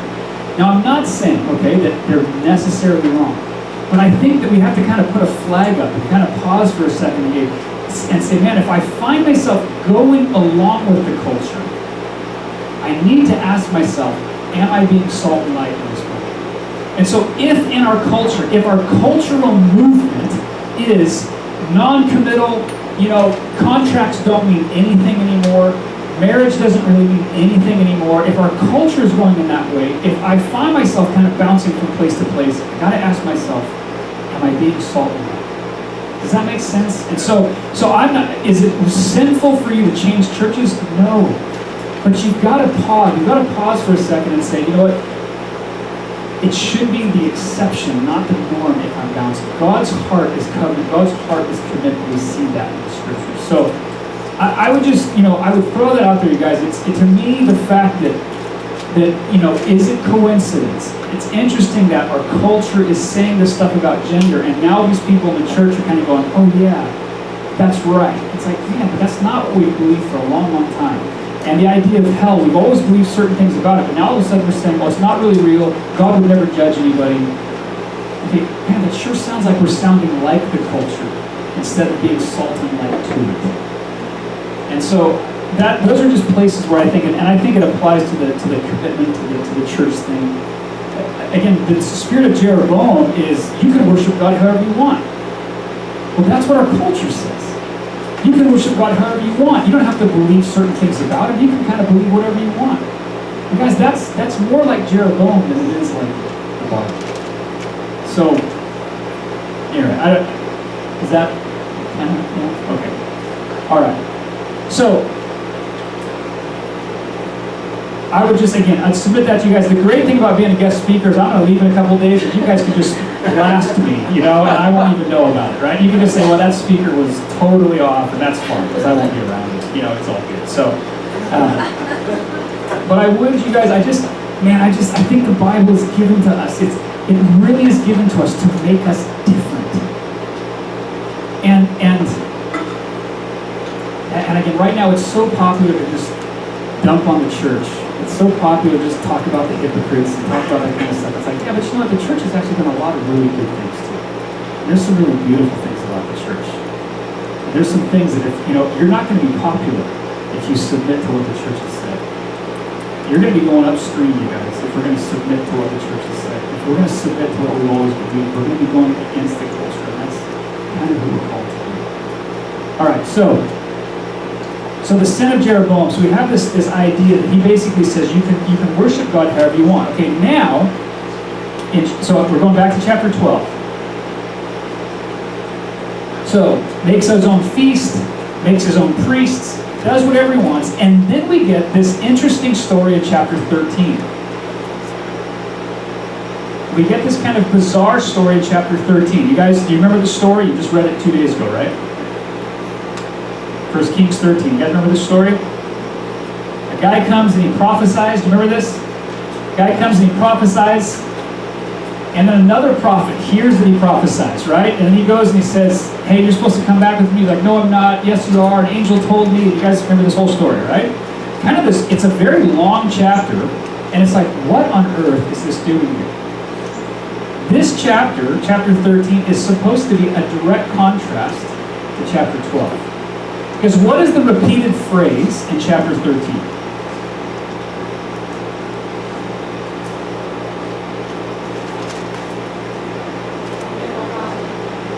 Huh? What is the repeated phrase in chapter 13? I have good news for you. I'll let you know what it is. Okay, here it is. Chapter 13, verse 1. A man of God came out of Judah by the word of the Lord. Okay, so he has the word of the Lord. Verse 2. The man cried against the altar by the word of the Lord.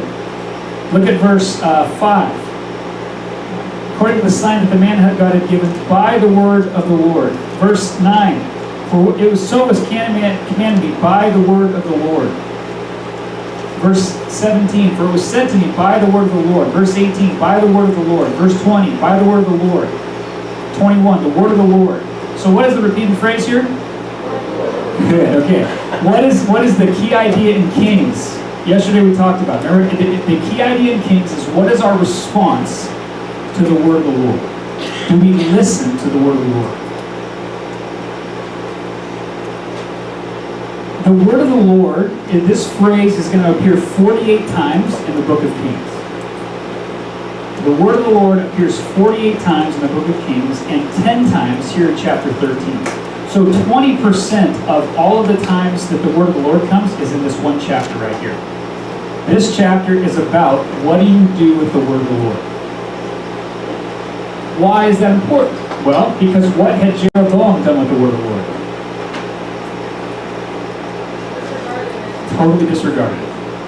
It's not really that important. I can do whatever I want.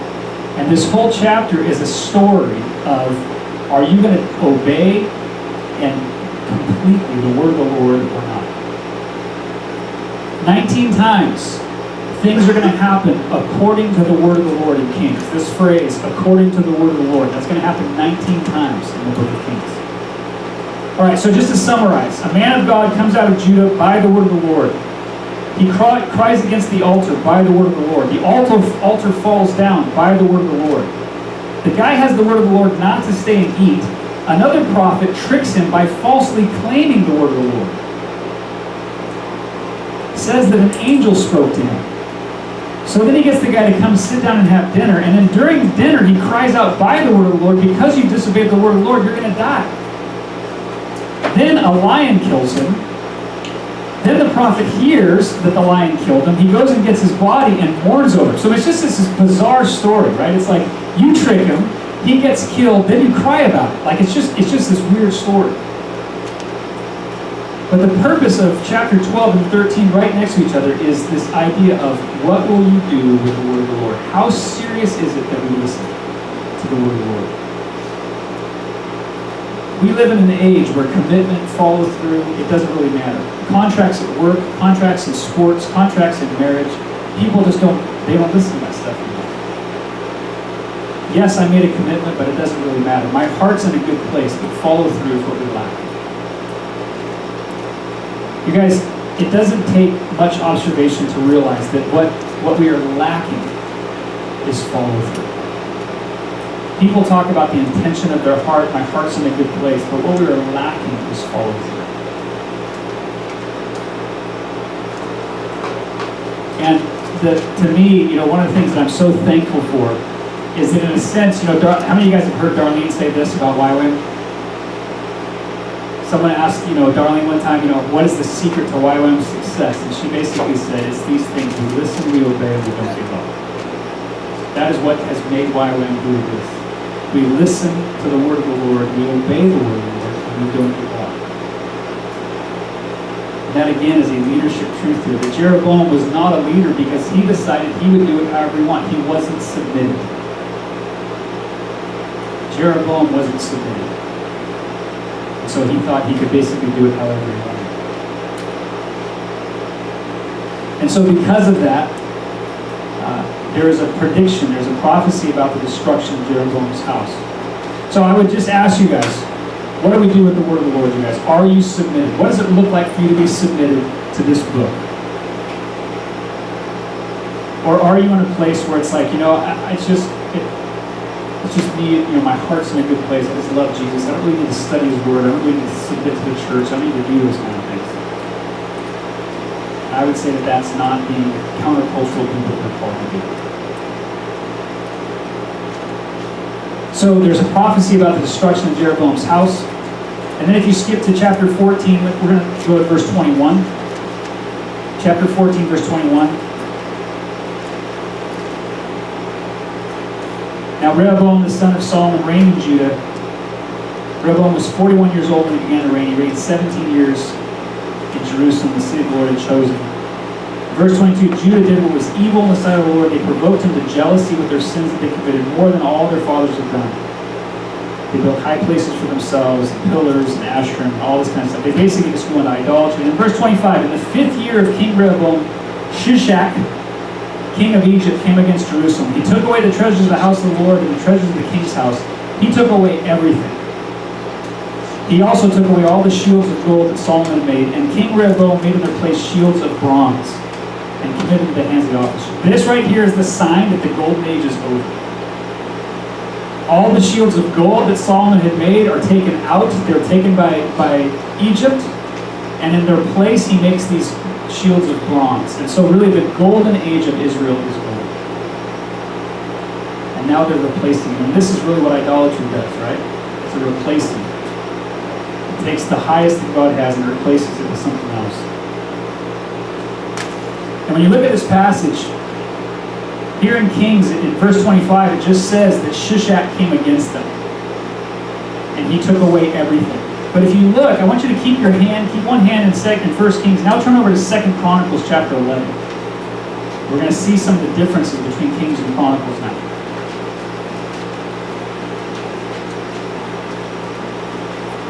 So keep one finger in 1 Kings chapter 14, and now I turn to 2 Chronicles 11.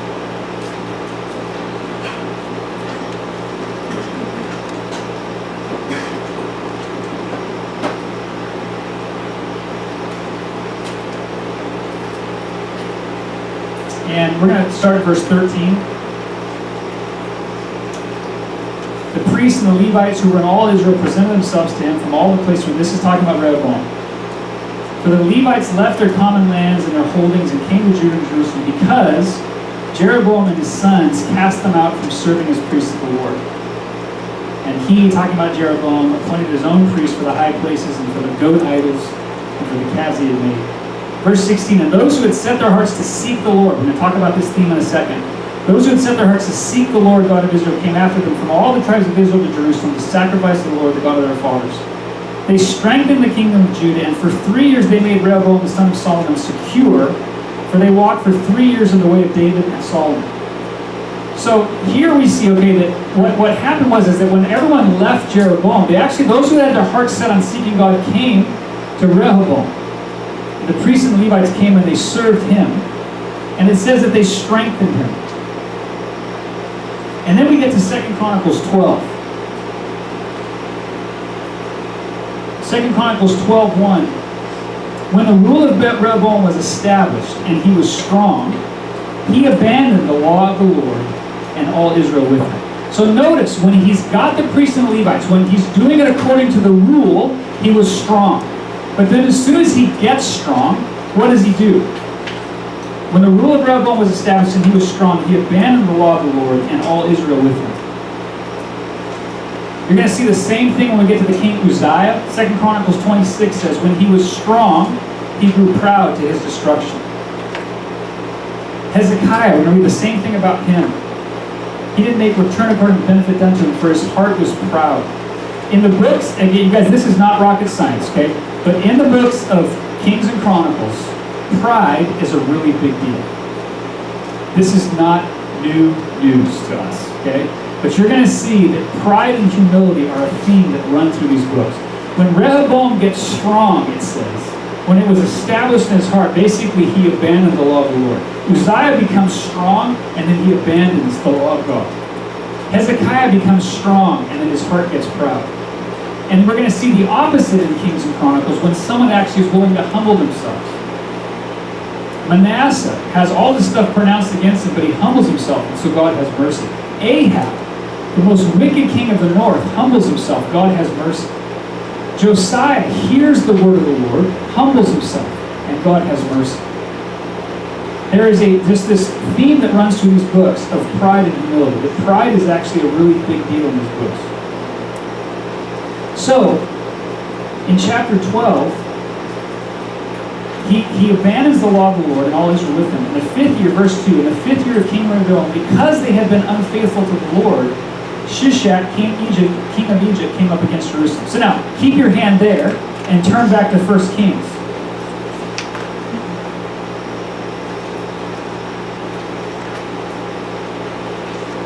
And what I want you just to see is that this is where the author of Chronicles gives some of the details that we don't see sometimes in Kings. Because in 1 Kings 14:25, all it says is in the 5th year of King Rehoboam, Shishak, king of Egypt, came up against Jerusalem. Well, you turn back to 2 Chronicles, and it says in the 5th year, because they had been unfaithful to the Lord, Shishak, king of Egypt, came up against Jerusalem.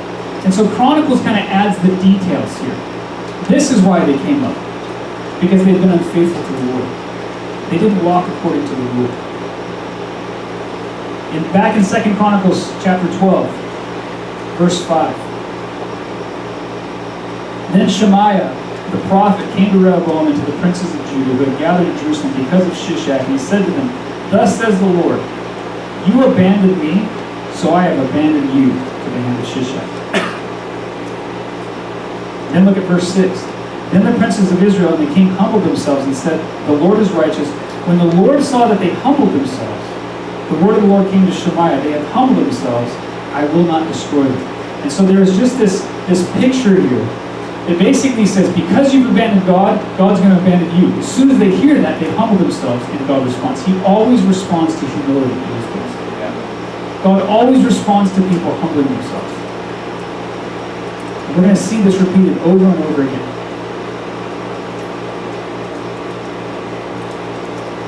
And so the summary of Rehoboam's life is in 2 Chronicles chapter 12, verse 14. He did evil, for he did not set his heart to seek the Lord. And in a second, we're going to talk about what this seeking God means, right? But the summary of his life, his dash, the legacy of Rehoboam is that he did evil because he didn't set his heart to seek the Lord. And so after Rehoboam, we get this guy named Abijam. And I'm not going to look at a lot of detail on this, okay? I just want to summarize his life for you, okay? But basically, if you look at Kings, Kings says nothing about him. In Kings, he only gets 8 verses. He doesn't get very much time at all. But in Chronicles, he gets an entire chapter. And the difference here, the reason that Chronicles talks about him is that basically, Abijah, the only thing that he did right is that when Jeroboam is coming to attack him, he says, we've got priests and Levites, we're worshiping according to the rule. And that's the one good thing that he does. Pretty much other than that, he's just kind of a waste as a king. He only reigns for 3 years. He doesn't do a whole lot. But he draws attention to the fact that they have priests and Levites who minister like they're supposed to. He says, Jeroboam, you've appointed your own priests and Levites. And then God gives him victory. Look at 2 Chronicles 13. Turn to 2 Chronicles 13.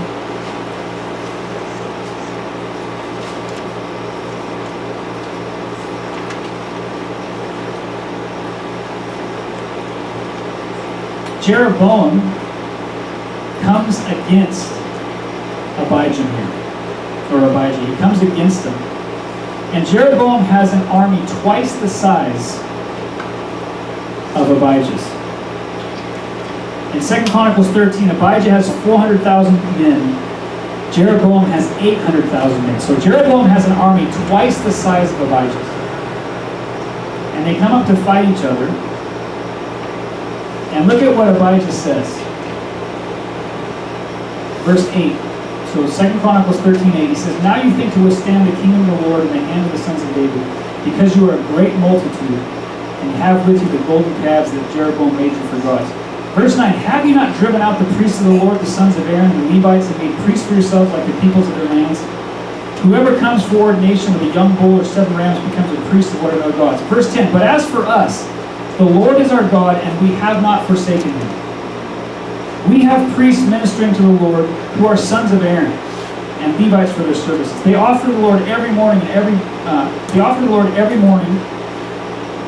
and every evening burnt offerings and incense and sweet spices set up before the Lord. Okay, so he says, "For we keep the charge of the Lord our God, but you have forsaken him." Again, what does seeking God look like here? We keep the charge of the Lord. He says, you guys have done it however you wanted. You've appointed your own priests and Levites. He said, but we're doing it according to the way God said we're supposed to. We have not abandoned him. That's what following God looks like.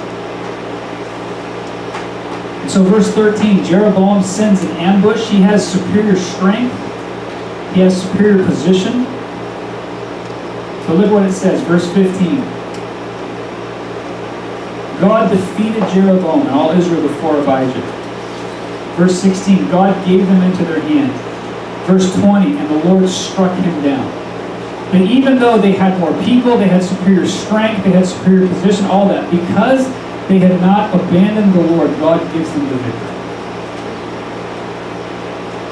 And that's what it looks like to follow him. That's what it looks like to worship Yahweh.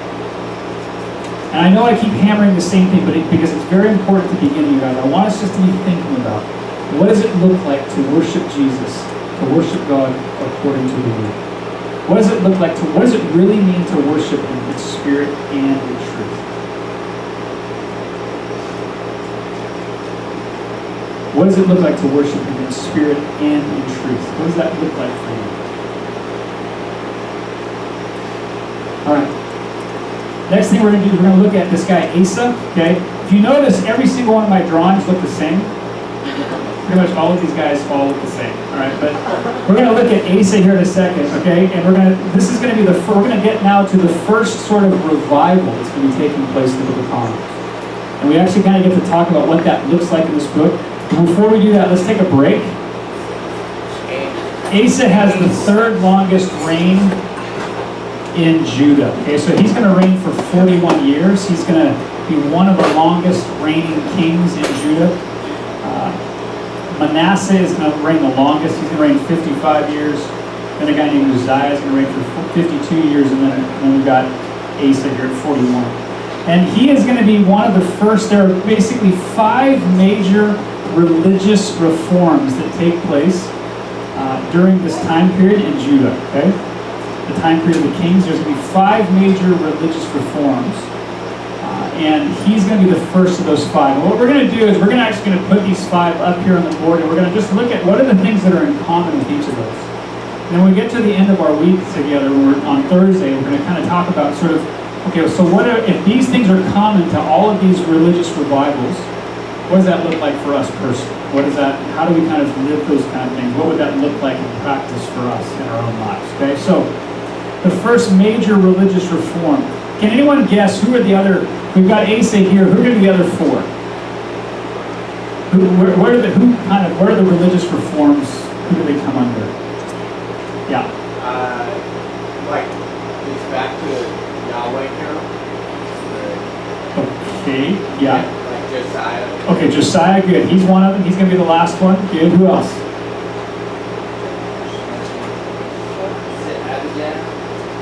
No. Jehoshaphat, good. Okay, Jehoshaphat, he's going to be one of them, yeah. 2 more. One's a little bit tricky because it actually is going to be under a priest and not a king.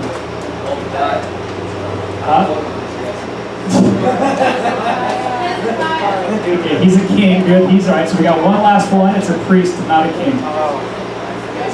Yeah. Jehoiada, right? There's a guy named Jehoiada. Right? So those are going to be the 5. Those are going to be the 5 that we're going to look at. But the first one's going to start with this guy Asa. Okay, so Asa, Jehoshaphat, Jehoiada, Hezekiah, and Josiah. Say that with me real quick. Asa, Jehoshaphat, Jehoiada, Hezekiah, Josiah. Right, so look at the person next to you and say those 5.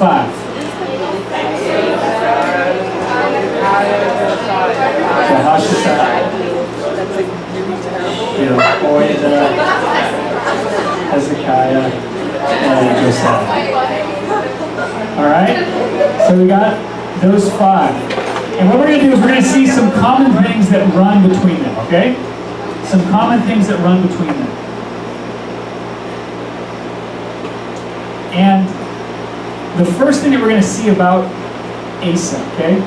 We're in 2 Chronicles now, chapter 14. Asa, his son, reigned in his place. In his days, the land had rest for 10 years. And Asa did what was good and right in the eyes of the Lord his God. He took away the foreign altars and the high places and broke down the pillars and cut down the Asherim. And he commanded Judah to seek the Lord, the God of their fathers, and to keep the law and the commandment. And one of the things that's going to be common to all 5 of these things is we're going to see that this idea of seek, that in all 5 of these places, these guys, it says that they sought the Lord, or they commanded the people to seek the Lord. So here with Asa, we're going to see this in verse 4. So this is chapter 14, verse 4. It says that he commanded Judah to seek the Lord. And then look at verse 7. Asa said to Judah, let us build these cities and surround them with walls and towers, gates and bars. The land is still ours because we have sought the Lord our God. We have sought him, and he has given us peace on every side. So in verse 7, he attributes the peace that they've been given. He says, we have had peace because we have sought the Lord. He commanded the people to seek the Lord. And what I said to us yesterday is that whereas Kings deals more with our response to the word of the Lord, the key idea in Chronicles is going to be a posture of our hearts. Are our hearts set on seeking God? Are our hearts set on seeking God? And David, of course, is the example of seeking God. He is kind of given to us in Chronicles as the example. And so I'm going to have us turn to a couple of scriptures. 1 Chronicles chapter 15. You don't have to turn there, you can just write it down if you want, I'll read it. 1 Chronicles 15, where this kind of first comes up with David, is in 1 Chronicles 15, this is that scripture we just looked at, talking about when they were carrying the ark. And David says to the Levites, because you did not carry it the first time, the Lord our God broke out against us because we did not seek him according to the rule. So David, this is where we get this idea of seek, this word that's mentioned so many times in Chronicles. We didn't seek him according to the rule. The next chapter, chapter 16, 1 Chronicles chapter 16. This is the Song of David. Verse 8, oh, give thanks to the Lord, call upon his name, make known his deeds among the peoples. Sing to him, sing praises to him, tell of all his wondrous works. Glory in his holy name. Let the hearts of those who seek the Lord rejoice. Verse 11, seek the Lord in his strength. Seek his presence continually. This was the posture of David's heart. The posture of David's heart was seek the Lord. Seek his presence continually. That's who David was. His heart was set. Let the hearts of those who seek the Lord rejoice. Seek the Lord in his strength. Seek his presence continually. In chapter 22 of 1 Chronicles, verse 19. Let's look at verse 17. David also commanded all the leaders of Israel to help Solomon his son, saying, is not the Lord your God with you? And has he not given you peace on every side? For he has delivered the inhabitants of the land into my hand, and the land is subdued before the Lord and his people. Now, verse 19. Now, set your mind and heart to seek the Lord your God. So notice he says, set your mind and your heart. Set, you guys, put yourself in a posture. Set your mind and your heart to seek the Lord your God. Arise and build a sanctuary of the Lord God. And then chapter 28. Chapter 28.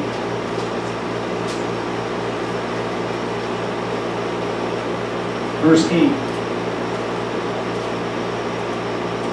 David again, this is his charge. This is the final thing that David says. Verse 8. Now therefore in the sight of all Israel, the assembly of the Lord and the hearing of our God, observe and seek out all the commandments of the Lord your God. Verse 9. Then he gives a charge to Solomon. And you, Solomon, my son, know the God of your father and serve him with a whole heart and with a willing mind. For the Lord searches all hearts and understands every plan and thought. If you seek him, he will be found by you. But if you forsake him, he will cast you off forever. If you seek him, he will be found by you. But if you forsake him, he will cast you off forever. And you're going to want to observe in this book just the contrast between seeking and forsaking, right? So what does it look like to seek the Lord? What does it mean to set our hearts? When we say that I'm going to set my heart to seek the Lord, what does that look like? What does it even mean to seek him?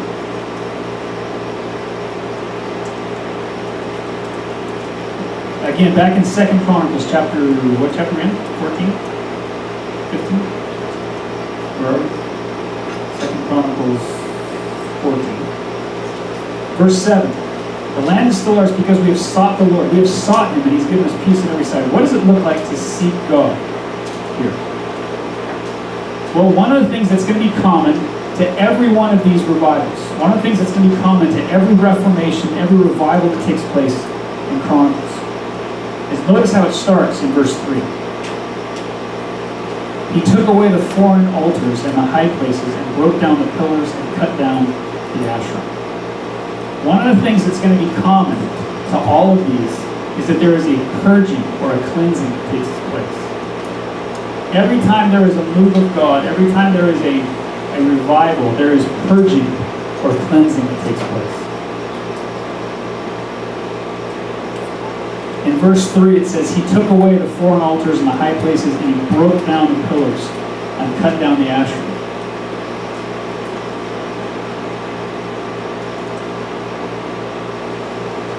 Verse 5, he also took out of all the cities of Judah the high places and the incense altars, and the kingdom had rest under him. And so in verse 3 and in verse 5, what was happening is that every time there was a move of God, every time there was revival, there was a cleansing, there was a purging that would take place. Putting away anything that competes.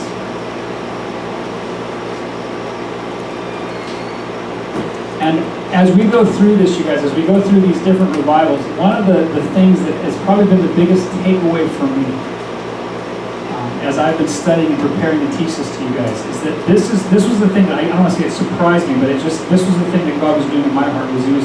I have been thinking about my own heart and what does it look like to purge the temple of my heart from idolatry. What are the idols in my heart? What are the things that are competing for affection in my heart?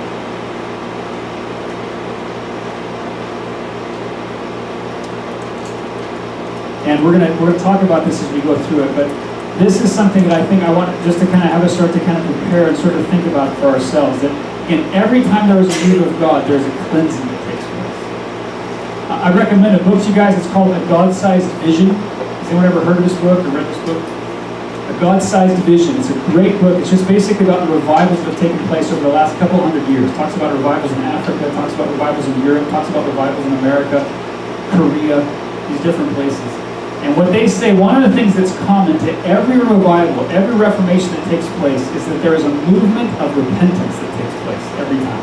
When God is moving, people are repentant. There is a cleansing from the idols of the heart. And that takes place here with Asa. Look at verse 16. Chapter 15, verse 16. Even Maacah, chapter 15, verse 16. Even Maacah, his mother, King Asa removed from being queen mother because she had made a detestable image for Asherah. Asa cut down her image, crushed it, and burned it at the brook Kidron. So even his mother, there was such a commitment in him to purify the land, to cleanse and to purge. This idea of purifying, there was such a thing in his heart to purify the land that he even removes his mom from being the queen. And he takes the image that she had made, and it says that he cut it down, he crushed it, and he burned it. This is what seeking looks like, you guys. What it looks like to seek God is to battle against anything that would compete for our affections with Him. What it looks like to seek God is to get rid of, to battle anything that would compete for our affection with him. That God, one of the attributes of God that we don't talk about so much is his jealousy. The scriptures, though, say that God is a jealous God. He is jealous for our affection. And every time there is a move of God, there is going to be a cleansing of anything that would compete for affection. Jesus, of course, is going to repeat these same things. He's going to come to us and he's going to say to us. In Luke chapter 14, he's walking along and there's a crowd that's walking along with Jesus. And Jesus stops. It says in Luke 14, he stops. And he turns to the crowd and he says, if anyone would come after me, and he doesn't hate his father and mother, his brother and sister, his wife, and his children, he cannot be my disciple. And that sounds very harsh. It sounds very exclusive, but it's just, Jesus is just kind of repeating everything that we've seen in the Old Testament. That he knows that if you try and love God and this, if there's these things that are in our hearts that are competing, he said it's not going to go well. They will turn your hearts away. And so there's a purging, there's a cleansing that takes place.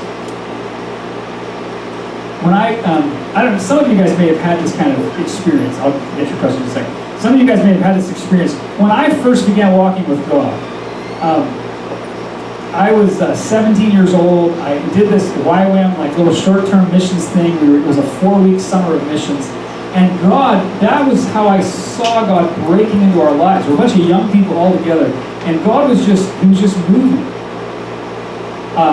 Back then, we had cassette tapes. Okay, this tells you this was a while ago, right? We had cassette tapes, and I remember there was a girl that had realized that music had become a stronghold in her life. And so she decided this one day, she's like, I've got to get rid of this stuff. It's competing for my affections for Jesus. And so we went into the parking lot, outside of the place we were staying. Went into the parking lot, she took all of her tapes and she dumped them in the middle of the parking lot and set them on fire. She's like, I'm just going to burn these things and get rid of them, right? Now, unfortunately, we were right next to a 7-Eleven, and the smoke got sucked into the air conditioning system of the 7-Eleven and filled the 7-Eleven with smoke. The fire department came, the police came, and we looked like the biggest cult you could ever imagine. Like, what are you guys doing? She's like, well, this was a stronghold of her life, and she wanted to burn these things, and they were just giving us all kinds of grief, right? But after that, I remember there was this freedom that came into this girl's life after she did that. And so I remember thinking, okay, man, as soon as I get home, I'm going to get rid of all of my stuff, right? So I got home, I took all of my tapes. CDs were just coming out back then, so I actually had some CDs. That was cutting edge stuff back then, right? So I had a few CDs, had some tapes, and I just took a hammer to all of my tapes, just broke them all up. My grandmother had gone to Switzerland for a vacation. She gave me this thing, a tape of this guy named Adai the Yodeling Woodcarver, right? That's literally what it was. Adai the Yodeling Woodcarver. I took a hammer to that thing, so it was second. Just like that thing's going, it's going back, right? All of it, just got rid of all of it. Now, do we have to do that? Am I recommending getting rid of all your music, deleting it? No. But there was that sense that God was moving, and there was just anything that was like, okay, if this is competing for our affections, we don't want that. We don't want that. And you guys, that's one of the things that's going to be common here, is just there is a purging that takes place, there's a refining that takes place, a purifying that takes place when God is moving. And that's happening during the time of Asa. All right, the question. Can you break down what that looks like for us in the scheme of things that God says is good for us? So it's anything that can be to our affection, but when we bring in marriage or family or ministry or things like that. I think, at least from I've experienced in the American church as a female, especially, it's if your heart isn't sold out for Jesus, if you're not on the #1 track, if he's not your boyfriend, then you don't deserve a husband, or you are in a place it's an idol if Jesus isn't going to be the one. And so, can you kind of give into light how that works all together? Yep. Okay. First of all, I would say we probably, I think, a guy named John Calvin said that our hearts are idol factories. That's how he'd actually describe our hearts. And I would say that you guys, we all have idols in our hearts. I think that that's probably something that is there, and that God, in his grace, he reveals them to us as we go along. thankfully, God's requirement is not that we're perfect before we're accepted. That's really good news for all of us. But I think, Lisa, what I would say is that basically, it's when God highlights something that has become an idol. When He highlights something that is becoming a priority to us above Jesus, that's when we have to deal with it. Does that make sense? Sure. As you had said, and maybe I misheard this, but I thought I heard you say like if those things, like if God isn't like throwing things out. And so that's why I was wondering, like in light of that, like how does this all work under Him, or the things that He says are good to know? Yeah, good. So yeah, if I discover that my wife is an idol, I'm not going to throw my wife away. So I'm not going to do that. Okay? Or my kids, or those. It's the first place. It's what gets the first place. And I think Jesus is just saying, and we're going to see this more when we get to later on, but Jesus is basically just reiterating that idea that He needs to, and He is supposed to come first. And what I'm trying to just draw attention to is that when God is moving in revival, when He's moving in revival, this purifying is taking place. Does the purifying, here's the question, you guys, that I don't have an answer to. Does the purifying cause the revival, or is the purifying a result of the revival? And there's very different opinions on that. You have certain people out there, they would say that if we do this, this, and this, it will bring revival.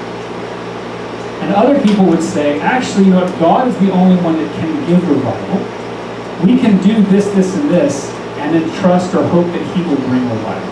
And there's a very big difference between those two things. Some people are like, if I do this, if I purify, if I do this and this, then God is going to bring revival.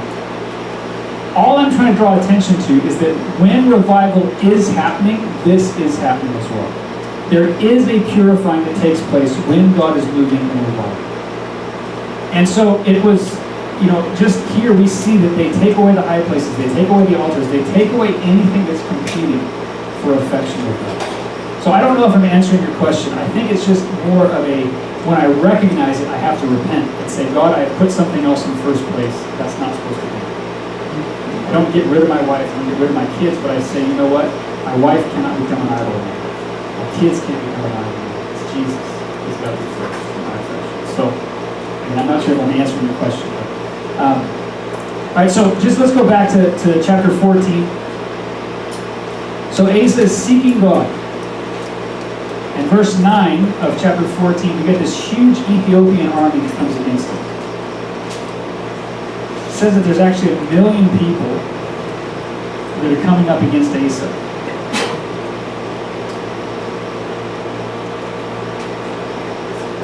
And in verses 1 through 7 of chapter 15, the Spirit of God came upon Azariah the son of Oded, and he went out to meet Asa and said to him, Hear me, Asa, and all Judah and Benjamin. The Lord is with you while you're with him. If you seek him, he will be found by you. But if you forsake him, he will forsake you. For a long time, Israel was without the true God, without a teaching priest, and without law. But when in their distress they turned to the Lord, the God of Israel, and sought him, he was found by them. So here again, the same idea. It's the seeking thing that's repeated here. If you seek him, he will be found by you. If you forsake him, he will forsake you. This is an exact repeat of David's charge to Solomon. This is exactly, this prophet, the Spirit of God coming upon Azariah here, he's saying the exact same thing that David said to Solomon. If you seek him, he'll be found by you. If you forsake him, he will forsake you. And you guys, as uncomfortable as it sounds, I want us just to, we got to kind of put this out here. I want us to turn to 2 Timothy chapter 2. 2 Timothy chapter 2.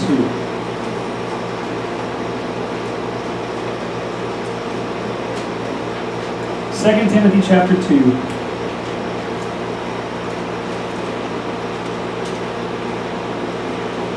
Verse 11. 2 Timothy chapter 2, verse 11. This is Paul talking to Timothy. Chapter 2. 2 Timothy 2:11. The saying is trustworthy. Okay? The saying is trustworthy, for if we have died with him, we will also live with him. If we endure, we will also reign with him. If we deny him, he also will deny us. If we are faithless, he remains faithful, for he cannot deny himself. Paul repeats the same kind of thing that this Azariah is saying. He repeats the same thing in the New Testament. Look at Matthew. Turn to Matthew chapter 10.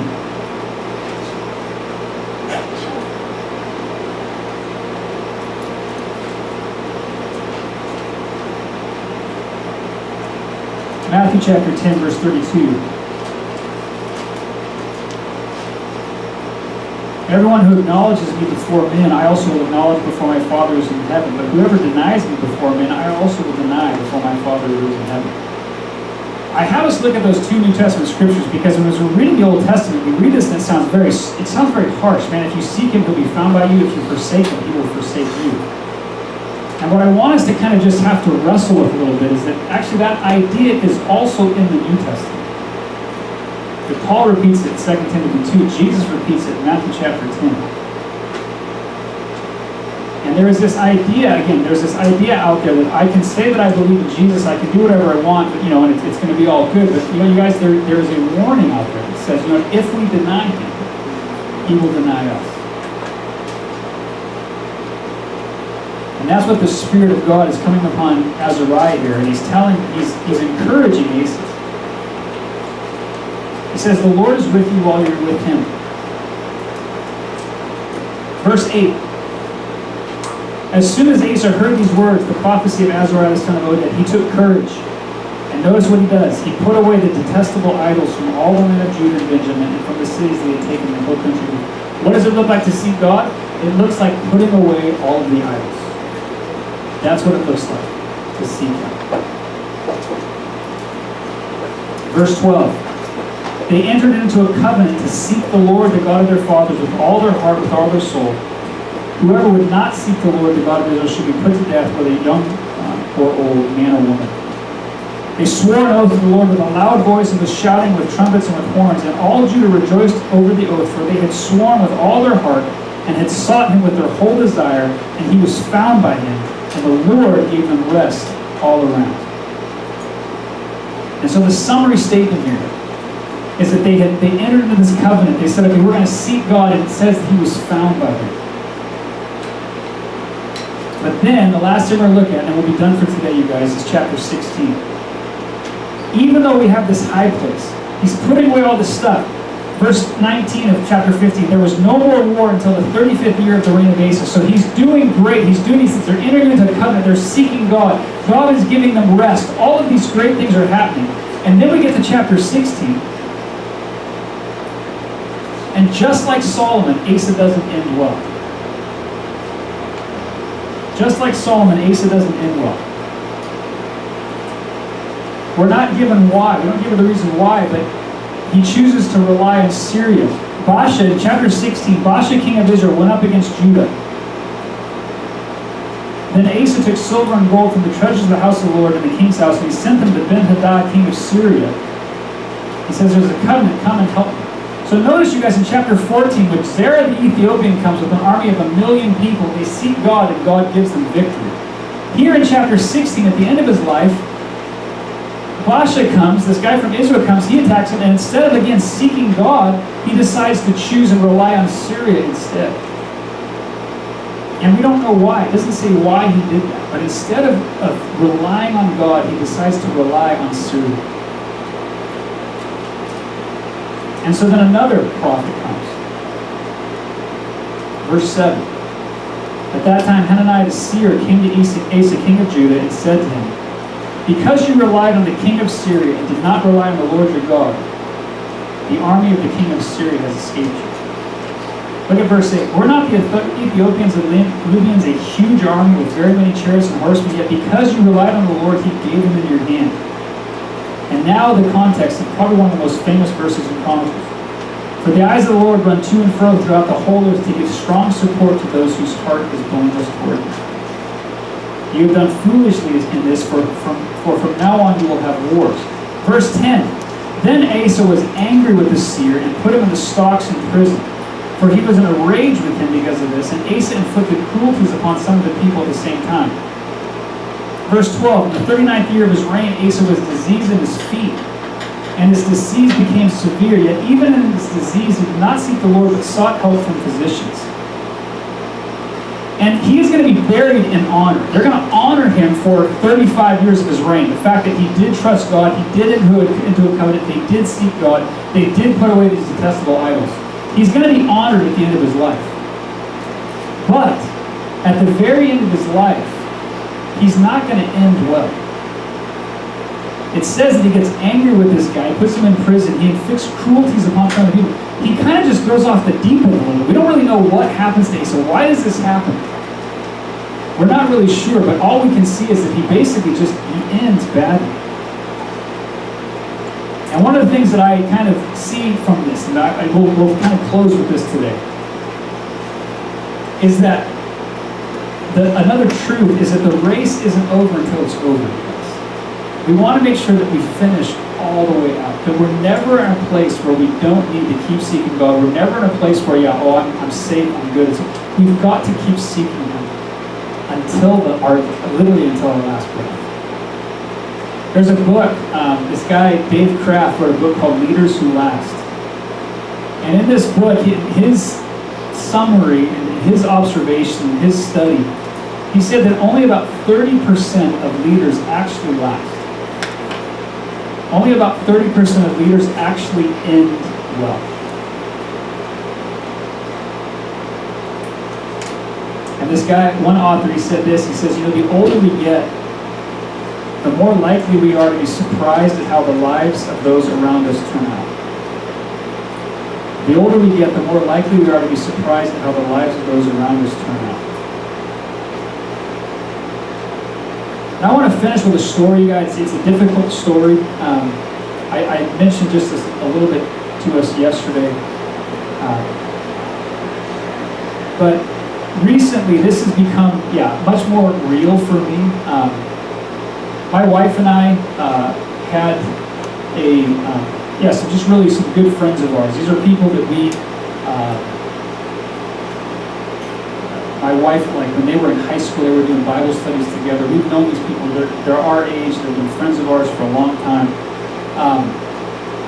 The guy was a pastor and planted a church, saw the church grow to a couple hundred people, turned it over to somebody else, then was working with a larger church, was kind of being groomed to become the senior pastor of this very large church.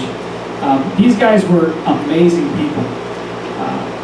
They were part of the inspiration for us adopting. They had 3 biological kids, 3 adopted.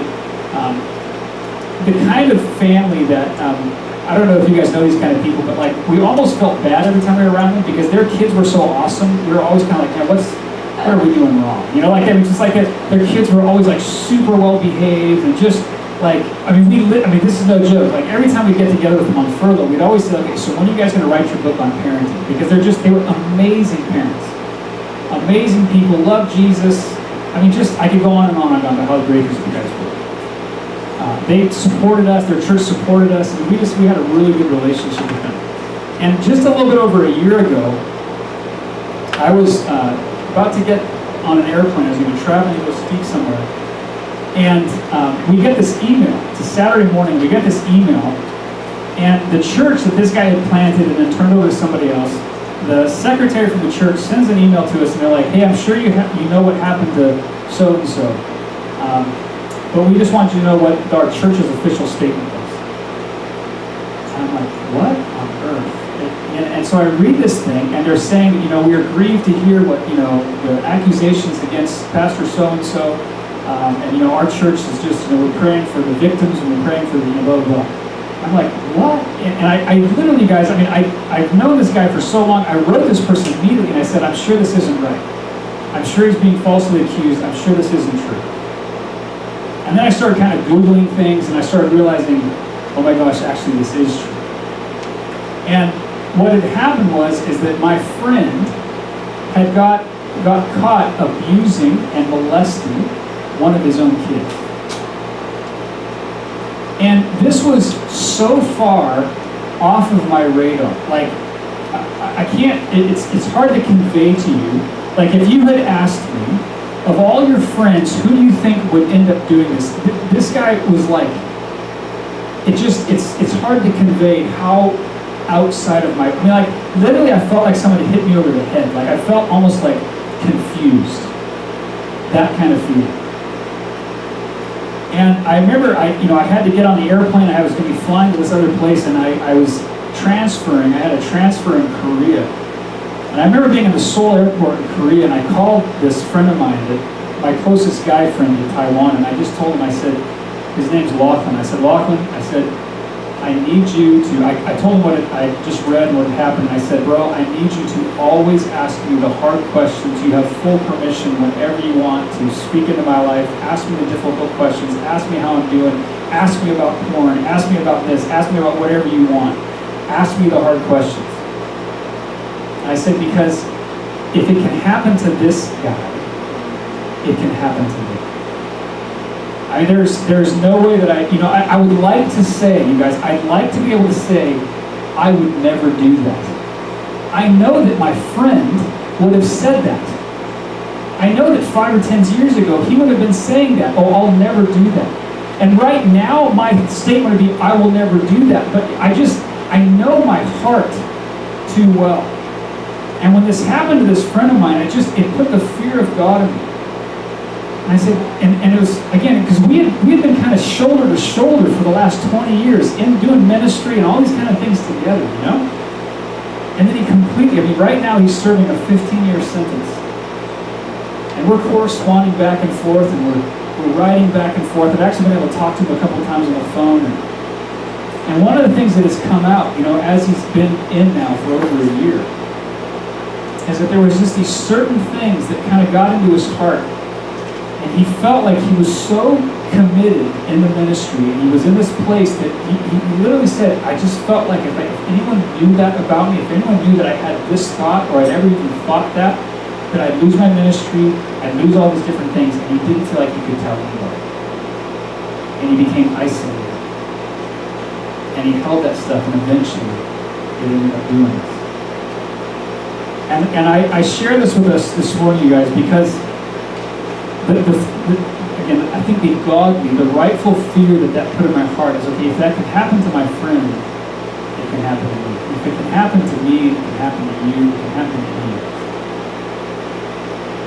And with Asa, one of the things that I see about this guy is that even though, man, they set their hearts to seek God, the race is not over until it's over. And I made the statement yesterday, and Andrew and I were talking about this. I told you guys this, that it's like, I've thought to myself, if I could just get to the end of my life where I still love Jesus, I love my wife and my kids, and I haven't caused pain, I'll be a happy camper. And obviously, you guys, I want to see God use me in His kingdom and all that. But those kind of moments, when that kind of stuff happens, it's like, man, if I could just get to the end of my life, and I still love Jesus, I love my family, and I haven't caused pain, I'll be okay with that. And I say this to us because one of the things that we're going to see over and over again is that all of these godly kings, it's like, man, a lot of times, Hezekiah, as godly as Hezekiah was, at the end of his life, he kind of ends up in this place of pride. Asa was this very godly guy that ends up diseased in his feet, angry and all that. And the race isn't over until it's over. And so we've got to stay in place, this posture. How do we maintain this posture of seeking God? But it's not just that, I have worship times in YWAM, or I have a quiet time every now and then. What does it look like for your heart to be set in a posture of seeking God? And I don't know that I have all the answers to that. We're going to be seeing things as we go through Chronicles, but I know that there's a commitment in my heart to say, Jesus, I want my heart to be set to the end of my life. I don't want to hurt the people that are close to me. And so like Asa, we've got to get to this, or unlike Asa, we don't want to end up like that. We want to end up in a place. So part of it I know though, part of it, because even this friend of mine, one of the things is we met with his wife, is that she actually went to counseling. She had to go to counseling for people who've been victims of sexual betrayal, is the name of the place. She went to this place that specializes in that. And one of the things that they talked about is us getting in touch with our own brokenness. And she said, as a pastor's wife, she's like, yeah, it's easy for me to look at my husband and to judge him and to say, how can you do that? She said, but actually through counseling, I've been seeing my own heart. and the things that have been in my own heart, and just kind of getting those things peeled back and seeing stuff. You guys, every one of us needs that refining fire. Every one of us needs our hearts to be purified. We need our hearts to be refined. And a mark of revival, a mark of reformation is that there is going to be a purifying that takes place every time. Does it cause revival? No. But it's a sign, it's a mark of revival. And I believe that God wants to be moving in our hearts. Part of what that looks like is for you being able to get honest.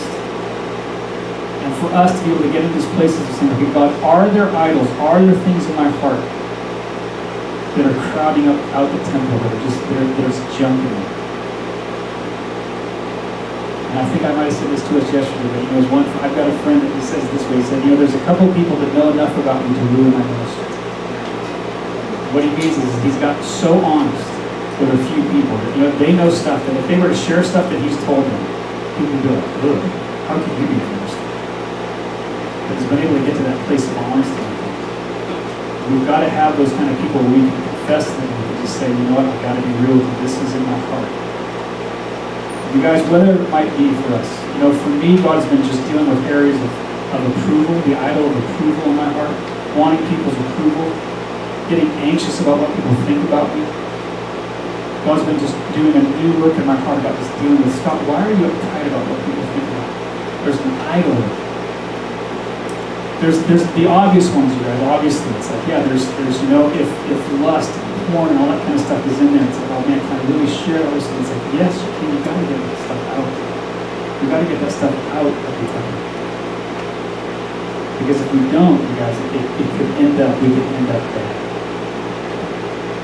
So I know that's kind of ending on a very heavy note today, okay? But that's as far as we're going to get. So we're going to finish with Asa. But I want us just to kind of, as we kind of go through this week, be looking at, as we're going through these different kings, and as we're going to be reading 2 Chronicles now, just notice, you guys, that in every mark of the move of God, every move of God, there is a cleansing and a purging that takes place, okay? So just kind of pay attention to that as we're going through 2 Chronicles. All right? Okay, I'm done.